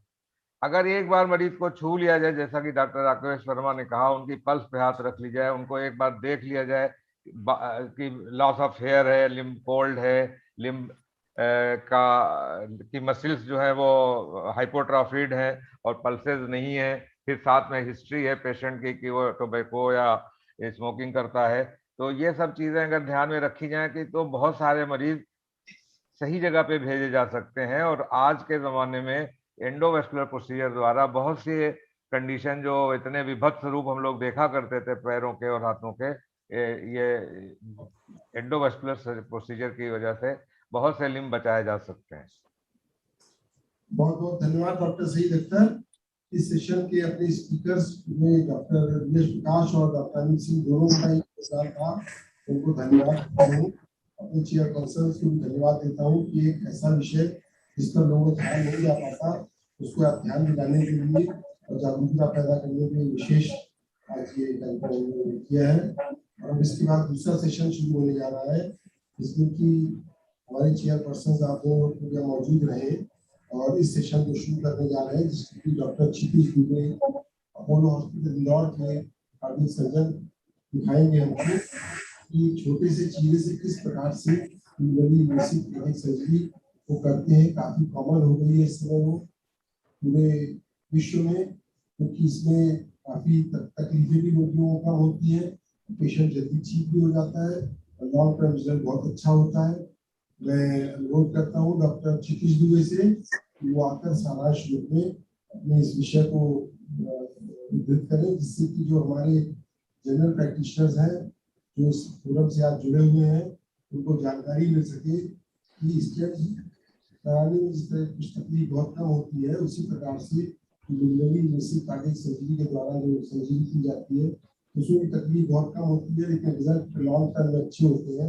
तो बाईपास सर्जरी के नाम से लोग घबराए ना, इसी विषय पे जागरूकता पैदा करने के लिए हमने आमंत्रित किया है। हमारी बहुत खुशकिस्मती है लोग कि डॉक्टर क्षितिज दुबे भी अपने कार्डियोलॉजी इंस्टीट्यूट कॉलेज के एलुमनी है और हम लोग के शहर का नाम इंदौर में रोशन किया है।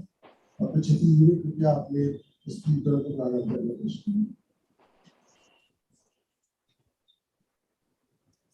Doctor Kshitij.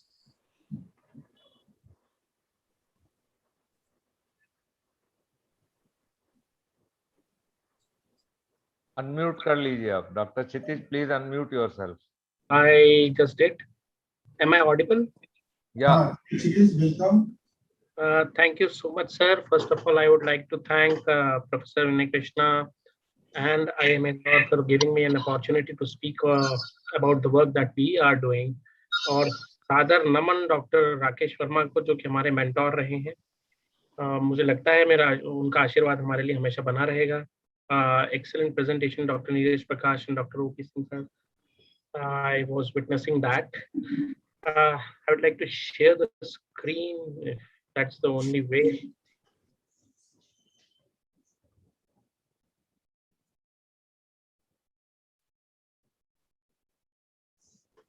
Am I doing it right? Correct? Am I audible and visible? Yes, sir. So today, आपका सेशन ज्वाइन कर रखा है डॉक्टर सईद अख्तर जो रीजेंसी हॉस्पिटल के चेयरपर्सन के रूप में आपको ज्वाइन किए हुए हैं, उन्हें भी सर सादर प्रणाम। जी सर, मैं उनसे मिला हूँ एक बार personally, way to back 2005 probably. मेरा good evening doctor Kshitij. Good evening doctor, कैसे हैं सर आप? I am fine, nice to see you. And I just want to, before you start, just want to tell one thing. When I was doing my MS surgery, it is about late 80s, 87 or so. I was reading a journal, and this lab chole thing has just started, lab chole. So there was a prophecy in that article that by the turn of this century, most of the surgical procedures will be done by keyhole surgery. And now we are witnessing this.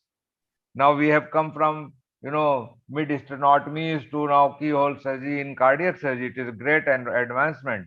And I'm very sure that your lecture will show throw some light on this, and people will be enjoying this your lecture about this recent advances and small incision is surgery in cardiac surgery.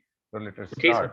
start. First of all, I thank my alma mater, LBS Institute of Cardiology and Kanpur, who has given me all the wisdom necessary to perform the cardiac surgery. Dr. Krishna, Dr. Sahani, Dr. Rakesh Verma, thanks to all of them. And then I start with more of a philosophical topic and approach. It suggests that, is it possible, step-by-step approach towards take care cardiac surgery? Am I right? That is what my question is. I do have a disclaimer.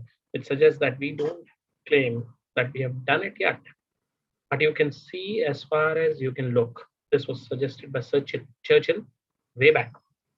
Initial perceptions regarding the cardiac surgery was, surgery of the heart has probably reached the limit set by nature to all surgeries. Stephen Beckett in 1896.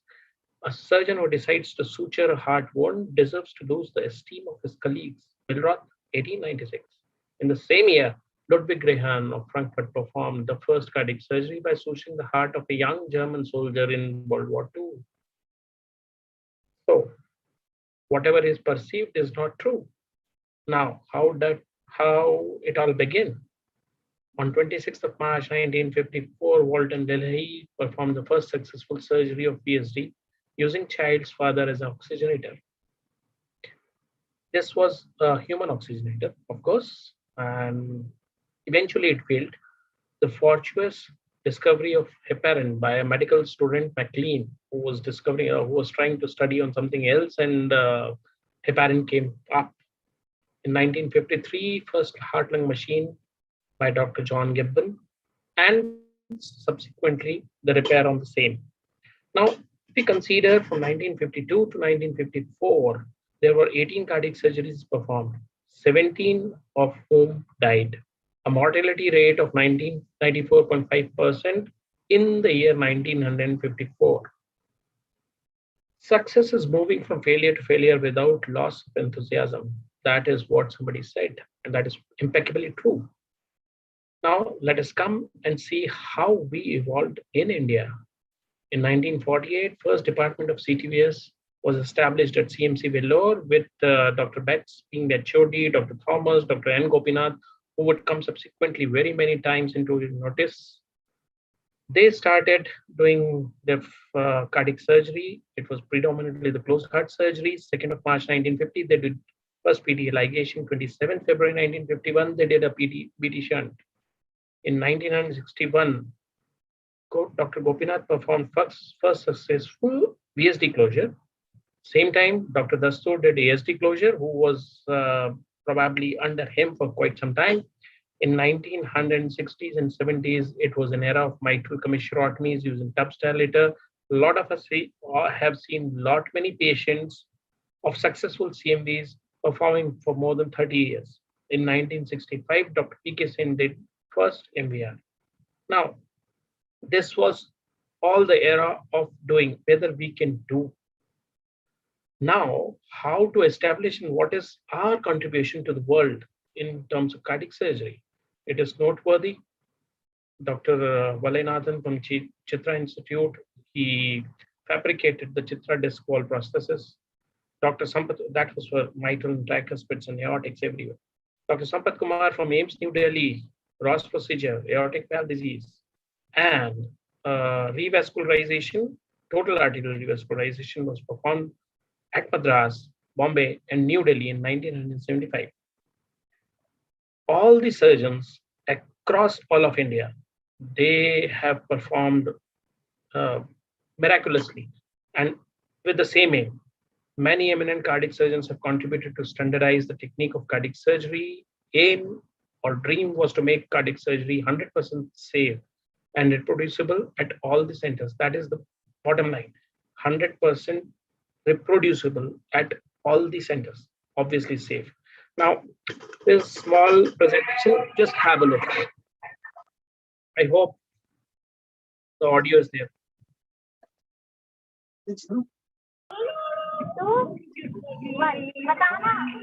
नहीं बेटा, अलग अलग date होती है, जैसे कभी 10th को हो जाती है, कभी 12 को हो जाती है, कभी 15 मार्च को हो जाती है. So it was the contribution of the industry which drove the cardiologists and cardiac surgeons into a war of some kind and some status and substance. Cardiac surgeons amongst themselves were quarreling and discussing for disc, bubble, Macmillan oxygenators. The cardiology colleagues, they were doing device closures. Then we were discussing about myocardial protections. Cardiologists were doing COBA. 1977, that was the time when everybody should have been waking up. We were discussing amongst ourselves about on-pump and off-pump surgeries, and cardiologists were performing BMVs, so snatching the valve from us. We were discussing amongst ourselves about repair and replacements, and industry gave them bare metal stent. We were discussing amongst ourselves that we do 100% total revascularization or venous revascularization, what to do. And in 2003, they got DES.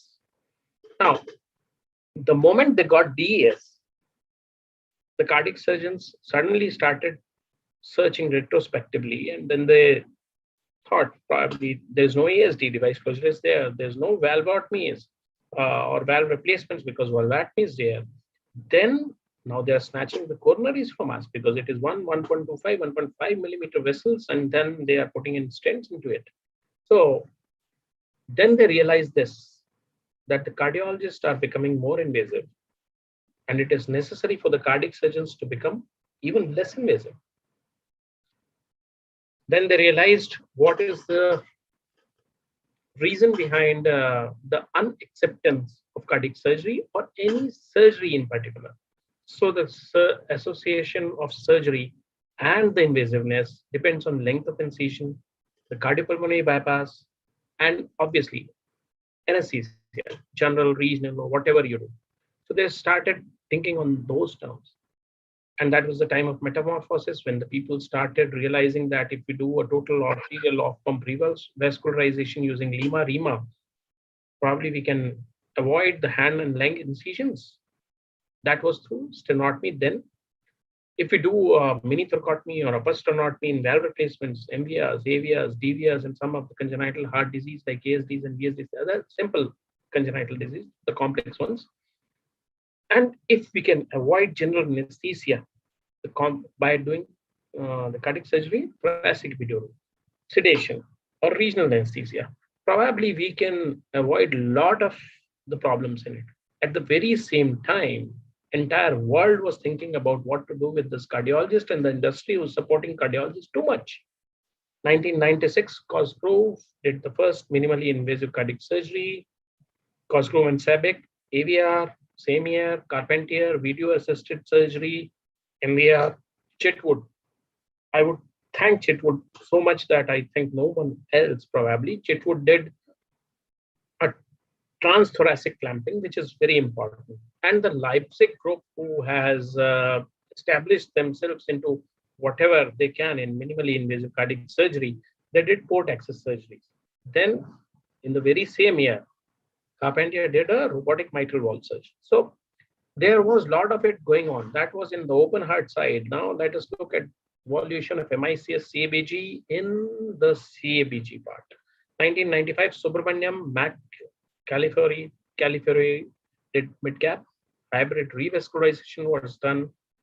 That means you do a Lima to LAD through a mid-cap, and then rest of it is taken care by the cardiologist doing PTCA. Then there was endoscopic Lima harvest with a thoracotomy and mid-cap. Maybe a total endoscopic cardiac surgery first was in 2006 using anastomotic devices, although they failed badly. That is past. Now, currently, what we do, our approach to different things, different valves, different problems is as so. Right, second or third intercostal space for AVRs and RSOVs. We have done RSOVs. We have done interposition grafting of aorta through this approach, not Bental yet, but internationally Bental has been done through the very same approach. Upper stenotomy, for AVRs and most of the surgeries. Then fourth and fifth intercostal space for mitral, ASDs, VSDs on the right side, and Cbgs on the left side. Small presentation of midcap, how we started. Look at the retractor very closely. That is a different retractor which we are not using anymore now. So we harvest mammary through a very small incision on the left side, fifth intercostal space, harvesting the mammary, putting on a stabilizer. It is a very direct thing. LED lies right in front of you. There's nothing to be done. Nothing is to be done, honestly. And then you can clean that artery. You can see a LED visible. That is the flow from Lima. Obviously, the flow is not as great as in open surgery, but that is because of the spasm and handling. You are performing a standard Lima to LED anastomosis. And once you complete the anastomosis, you'll see how it looks. It is an absolutely same anastomosis, but it is to be performed from the left side of the patient. You can mind and mark that. So whenever I suggest someone to start a minimal access program, I would suggest all these surgeons to first start operating from the left side. It changes the perception too much. You can see we are way to the medial side of nipple in this particular case. That because that is midcap, we had to do only one procedure, one graft. Now, during the same time, we started doing multiversal Cbgs, and probably this video is uploaded on YouTube close to 8 to 10 years back. I'm not sure, but then 8 to 10 years back. Left anterior mini thoracotomy has been done. That was the position of the patient. We keep both the groins exposed. So as if we have any problem, we can put in an IBP from one side and put the patient on femoral bypass on the other side. That is the Lima harvest going on. Now, once you harvest the Lima, you harvest the left radial artery. You can also harvest the Lima. We'll show you later on. We have constructed a Y. So it is a Lima radial Y. We are checking the flow through the radial limb so as to, confirm the patency of the Y limb. That is Lima to LED being performed. So there is only one graft which is done from Lima, and that is to LED. You can see that small incision, octopus is going in through the same, and the anastomosis being performed. Now we are doing a high obtuse marginal, say first marginal or something like ramus, but probably it is first marginal, not ramus. And we are performing the anastomosis. So we are doing it through utilizing the radial artery. You can see the neck and the radial. And we would perform a side-to-side, probably parallel in this case. Usually, we don't prefer a parallel anastomosis. Now, we do a diamond onto this so that we can do more grafts and take the thing to the radial. You can see this will pulsations on the radial graft that ensures the patency of the entire garland so far. And then we have positioned for the PDA. We are dissecting the PDA. And you can see the inferior surface of the heart. Underneath is the diaphragm, and the heart is beating like that. We are doing it. And in the next few seconds, you would see the entire and the perfect lie of Lima radial garland. So that is the most important thing. You have to have a good radial size. That is Lima to LED onto your top and the limb going to the down. After the OM anastomosis, look at how beautifully the lazy S lies, which takes it to the radial. That is how it looks after the surgery. Now, when we come on to the open heart surgeries, there is a common step, which is putting the patient on pump. So femoral arterial cannulation is usually done by open technique. A guide wire semi-Seldinger kind of technique is utilized for the femoral vein cannulation. That is what we do. That is what we are trained in, actually. There are a lot of ways of doing it, but then that is what we follow. So once the femoral access in terms of arterial and venous cannulation is done, any kind of open heart surgery can be performed on pump. That was a small video on femoral cannulation. Now let us see aortic valve replacement. We have already put the patient on pump utilizing the same approach, that is the position of the patient. These are the specially designed internal defib paddles which we utilize for all the minimal access surgeries. You can see it is a rat, right anterior thoracotomy through second or third intercostal space, almost 2 inches incision. You have to sacrifice right internal memory in most of the cases. We are opening up the pericardium. You can see the aorta, a little glimpse of it. Once you marsupilize the aorta, the pericardium, you come to see the entire aorta. These are some flexible clamps that we are utilizing. We have already put in the right superior pulmonary vent, and we have already put in the cannulas. Now you can see the aortic valve, which is excised, and we are taking stitches through the annulus of the aortic valve, passing it through the prosthetic valve, and then we would be lowering it inside the aorta. We would tie all the knots together. It was a small annulus. We could hardly put a 21 valve, but you can see we are tying, and then we are testing the valves so as to the leaflet openings, which looks like perfect, and then we are performing rest of the surgery, putting in the drains and closing the aorta. 2.5 inches, is it? Yeah, 2.5 inches. That is what I suppose. And that's it. When we come on to the next presentation, it is awake, mind it awake, minimally invasive double valve replacement. Upper hemisternotomy, a J, third intercostal space, doing a sternotomy, making a J now.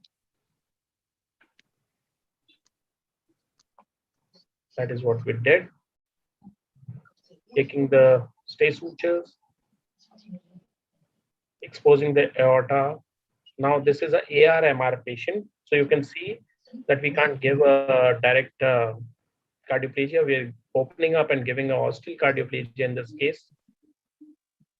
We have already applied the cross clamp. We are excising the aortic valve. There may be AS, AR. If there is little bit of stenosis, you can't reach to the mitral valve. But then if you retract the aorta in your Langenbach as seen, I mean, the levers retractor as you see onto your left, you can enter and approach left atrium via roof of LA. Once you do that, you excise the entire valve, put in the stitches, put a mitral valve first. Once you do that, that is how you're placing it.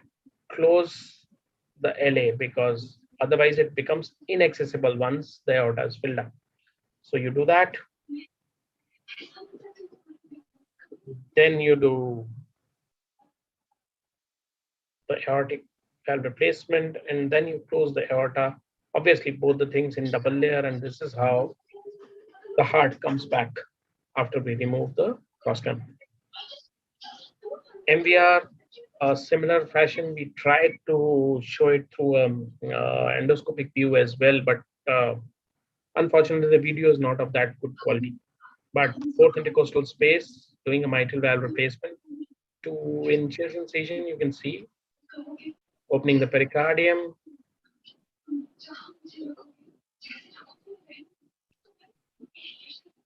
putting in the CP cannula next. This is the cardioplegia cannula. After that, we'll put a Chitwood clamp through the transthoracic clamp through sides.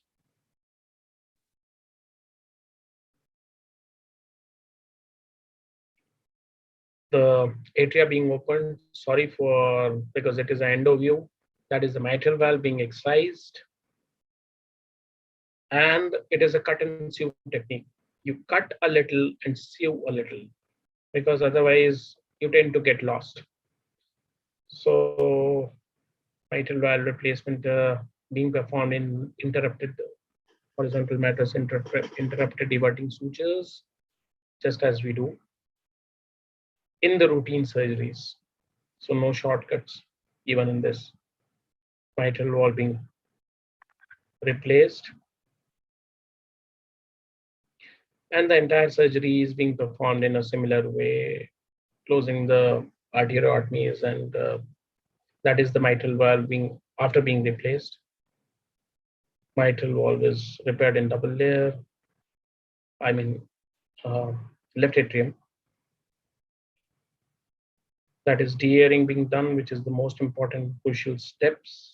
Closing the pericardium, putting in a drain through the same site from which we placed a chitwood clamp. And NSR, it is the closure being performed.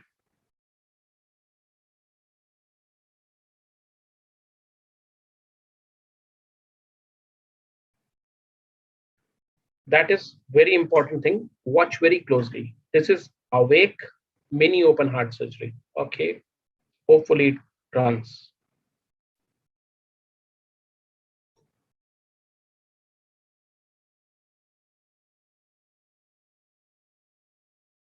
Now this patient is having an arrested heart. I mean, the entire thing is on pump. He's still speaking. You can see the femoral cannula in place, a small incision through which the surgery is being performed. The patient is on full flows. That is what. So there is a possibility of combining the awake or thoracic epidural or regional anesthesia with the cardiac surgery. We are working on it and we'll come out with a finish later on. Now, minimally invasive multivessel Cbgs, you can see all these patients, nephrotomies, again, 2 of them, again, 2 of them, 2, young and old. So you can keep on watching. They are all 2+, 3+ grafts. The max that we have done is 5 grafts, so many thoracotomies.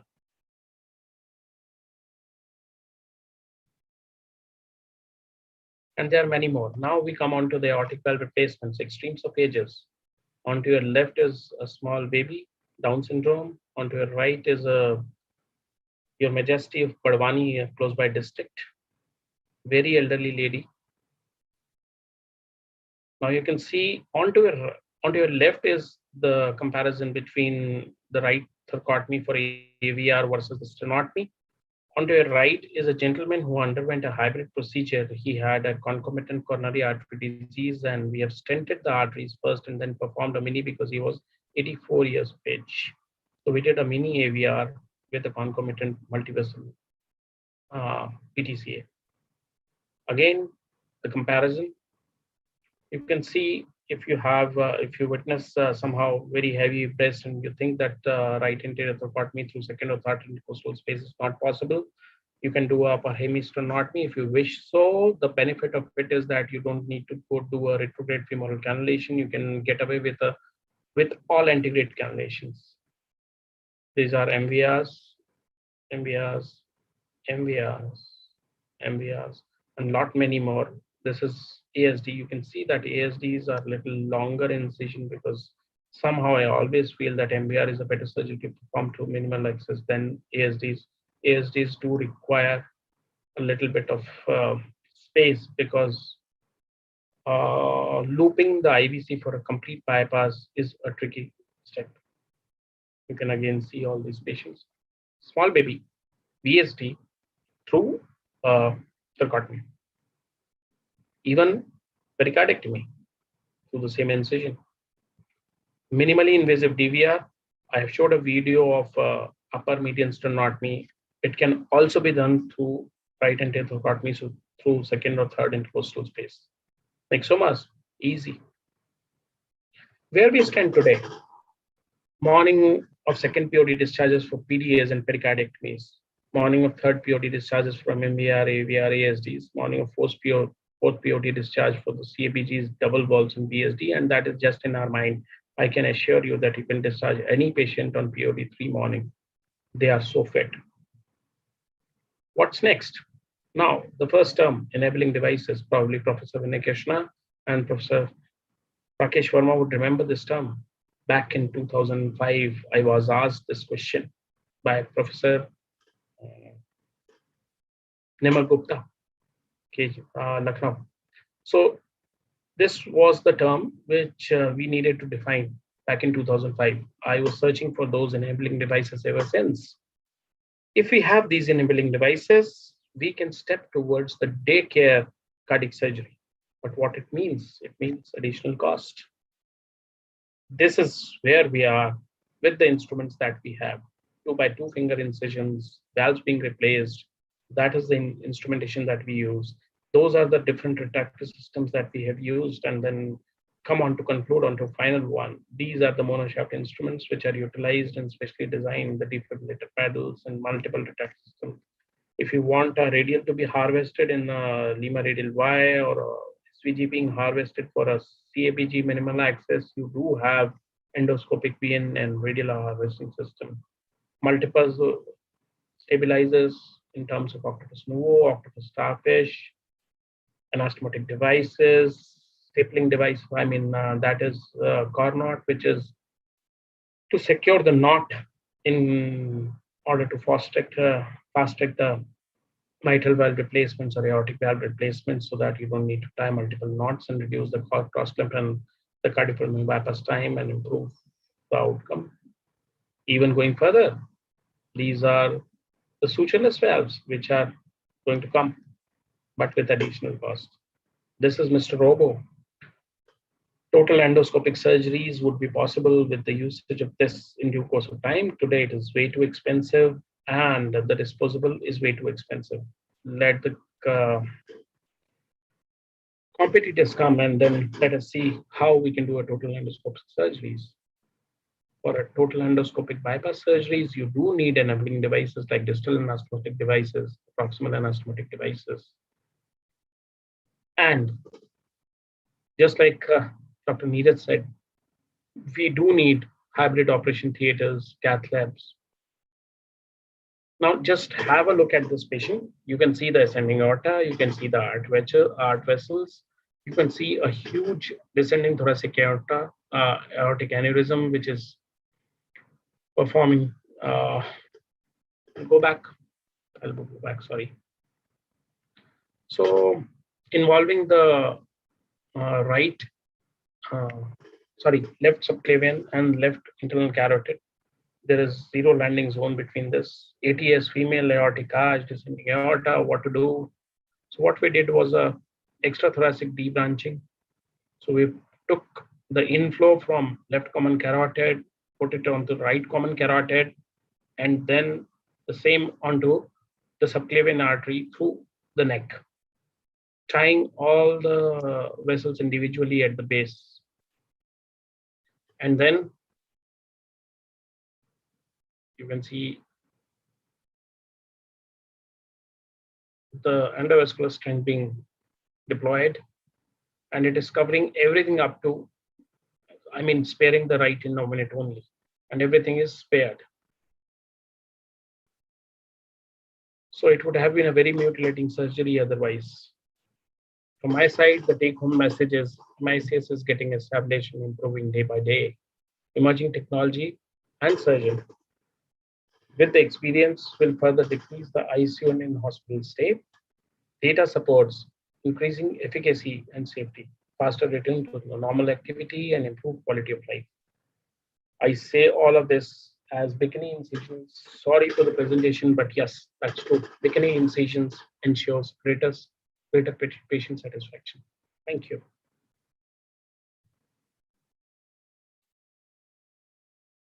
Branch के बारे में काफी wide experience जो आपका है उसको आपने summarise किया, और इससे हमारे डॉक्टर्स के बीच में, के डॉक्टर्स के बीच में काफी जागरूकता उत्पन्न होगी, और लोग जो भी बाईपास सर्जरी करानी पड़ेगी, ये सुन के लोग बेहोश हो जाते हैं, पेशेंट घबरा जाते हैं, रिश्तेदार भी परेशान हो जाते हैं। ये इस प्रकार का जब मैसेज उनको मिलेगा कि बाईपास सर्जरी के बाद जो घबराना नहीं है, इसको भी बड़े आराम से आप करवाएंगे और ठीक हो जाएंगे। या फिर जितने भी आपने प्रोसीजर बताए, जितने उपचार सर्जरी की जाती है, वो सब कुछ इस मिनिमली इन्वेसिव टेक्निक से पॉसिबल हो पाता है। ये चीज बहुत उत्साहवर्धक होगी मरीजों के लिए भी और हमारे डॉक्टर्स कोलीग्स के लिए भी। अब मैं अपने प्रथम चेयरपर्सन डॉक्टर राकेश कुमार वर्मा को आमंत्रित करता हूँ कि वो इस पे अपने कमेंट्स दें हम लोगों को।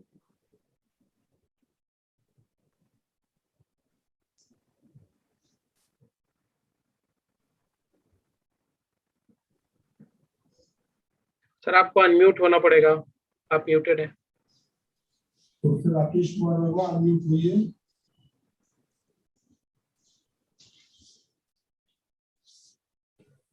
Yes, you are listening.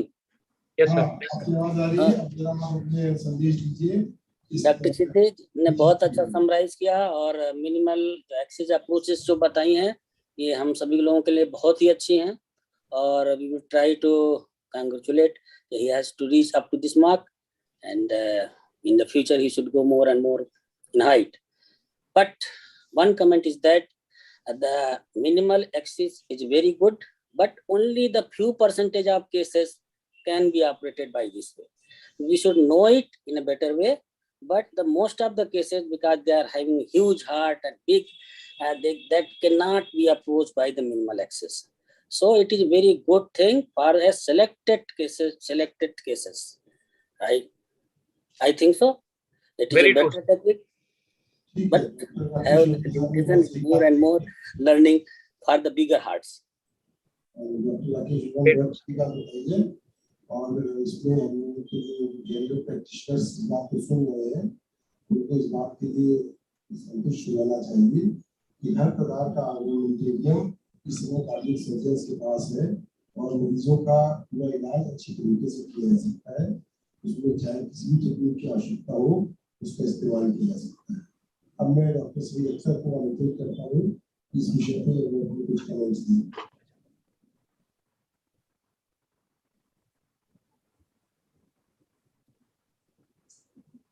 Doctor Shri अक्सर अपने को अनम्यूट कर लीजिए।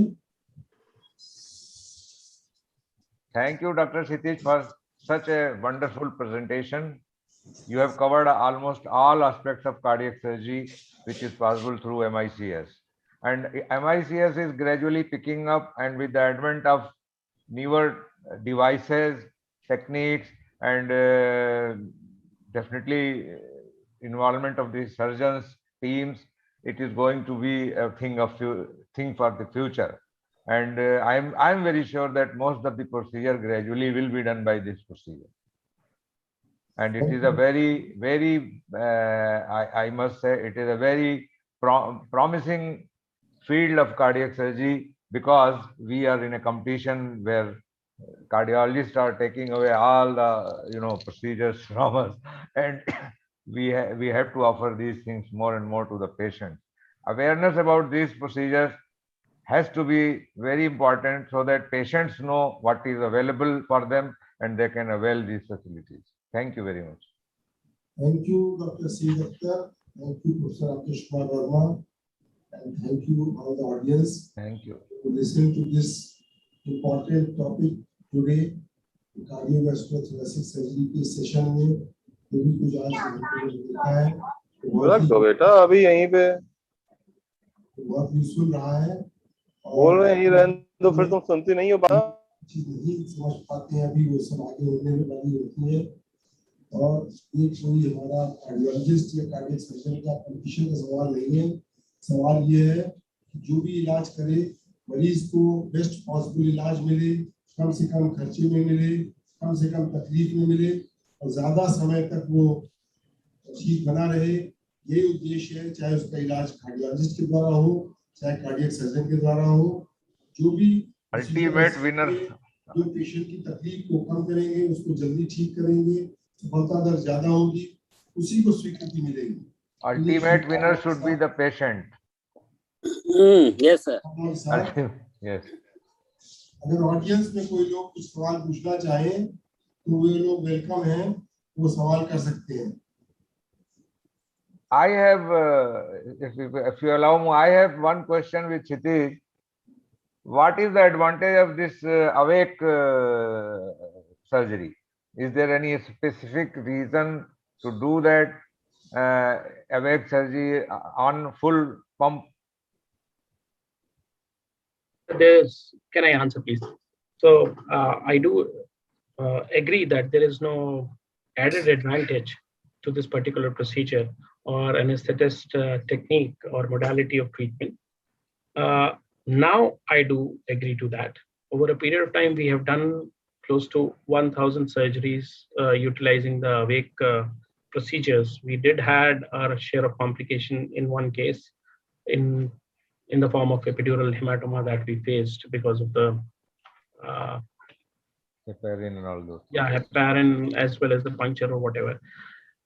Yes, I have posted a video on YouTube roughly 11 years back. Krishnapal Karosi is the name of the patient. He had a very bad interstitial lung disease and was having a ASD. We did a coronary angiography was clear, and then we wanted to do a ASD closure. I don't know why. My professor and head of the department from the medicine, Professor Ashok Vajpayee, always wanted, he said that ILD is comprising about some part of the PAH that the patient has. Then if you want to reduce the PAH, you need to do this left to right shunting closure. So we performed that surgery in awake epidural, and we didn't ventilate the patient, and the patient did well. So I do agree that in certain subset of patients where probably intubation and prolonged ventilation is anticipated, you can perform the surgery on awake patients. The rest of all, I don't see any added intervention. It's just that I have been a part of a team who has performed more than 1,000 awake surgeries, and I am a part of a team who has performed more than, say, almost the same amount of minimal access surgeries. Individually, I have performed more than 300 multivessel Cbgs and 200 valvular surgeries, because I am in the corporate sector. We do get more of Cbgs than the valvular replacements. So I just wanted to add up to both these approaches and to see what it happens. We are undergoing a study in combining these two modality of treatment of awake surgeries as well as the minimal access surgeries. There's no adverse outcome, but at the same time, it's only evading the post-op ventilation, which we have achieved so far. Maybe 6 hours less of ICU stay at the most, as of now. I am Dr. Mukhi Kapoor from Kanpur. I want to know what is the cost difference between the old and the new technique. Hardly 50,000 rupees in a good corporate hospital. Okay. Thank you very much, sir. Thank you, sir. I will try to. Thank you, sir.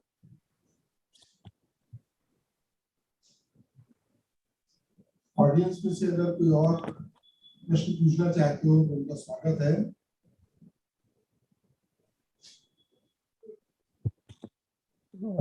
अन्यथा ये आज का session अब समाप्त किया जाता है और ऑडियंस को, सभी पार्टिसिपेंट्स को बहुत बहुत धन्यवाद देता हूँ और अपने स्पीकर्स को भी और चेयरपर्सन को धन्यवाद देता हूँ। कार्डियक सर्जरी और वेस्कुलर सर्जरी के क्षेत्र में जो नया काम हो रहा है उससे हम सभी लोगों को परिचित कराएंगे। बहुत बहुत धन्यवाद। और इस कार्यक्रम के ऑर्गेनाइजर्स को मैं धन्यवाद देता हूँ, उनके द्वारा एक अभिनव प्रयोग करके इस कोरोना काल में भी सफलतापूर्वक एक साइंटिफिक सेशन अरेंज किया जा रहा है और पूरी मेहनत के साथ सभी विशेषताओं के जो लेटेस्ट ट्रेंड्स हैं उसे पूरी जनता को अवगत कराया जा रहा है। इसके लिए डॉक्टर रवि कुमार साइकियाट्रिस्ट और डॉक्टर बाजवा एनेस्थीसियोलॉजिस्ट ये दोनों बधाई के पात्र हैं। और इस पूरे प्रोग्राम को जो डॉक्टर मुन्नालाल जी हमारे कंडक्ट कर रहे हैं, विश्वकर्मा जी एनेस्थीसियोलॉजिस्ट भी हैं लेकिन कंप्यूटर एक्सपर्ट है, तो पूरे प्रोग्राम को एक कंडक्ट किया है इन्होंने, इसलिए मैं उनको बहुत बहुत धन्यवाद देता हूँ। Thank you. This we come to the end of the day one of this being the first time I have been here on this virtual platform. We would love to hear the feedback from the audiences, how was the experience, and if there was any room for improvement, we would like to see that in the presentation. We are very thankful to the program director, the audience, the organizing and our supportive team which is here. So thank you all. There is also a small token of love and affection to all the students who have given their time. Hello.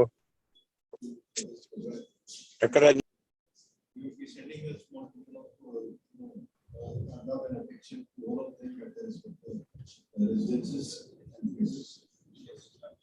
Dr. Dinesh, I think would like to add a word.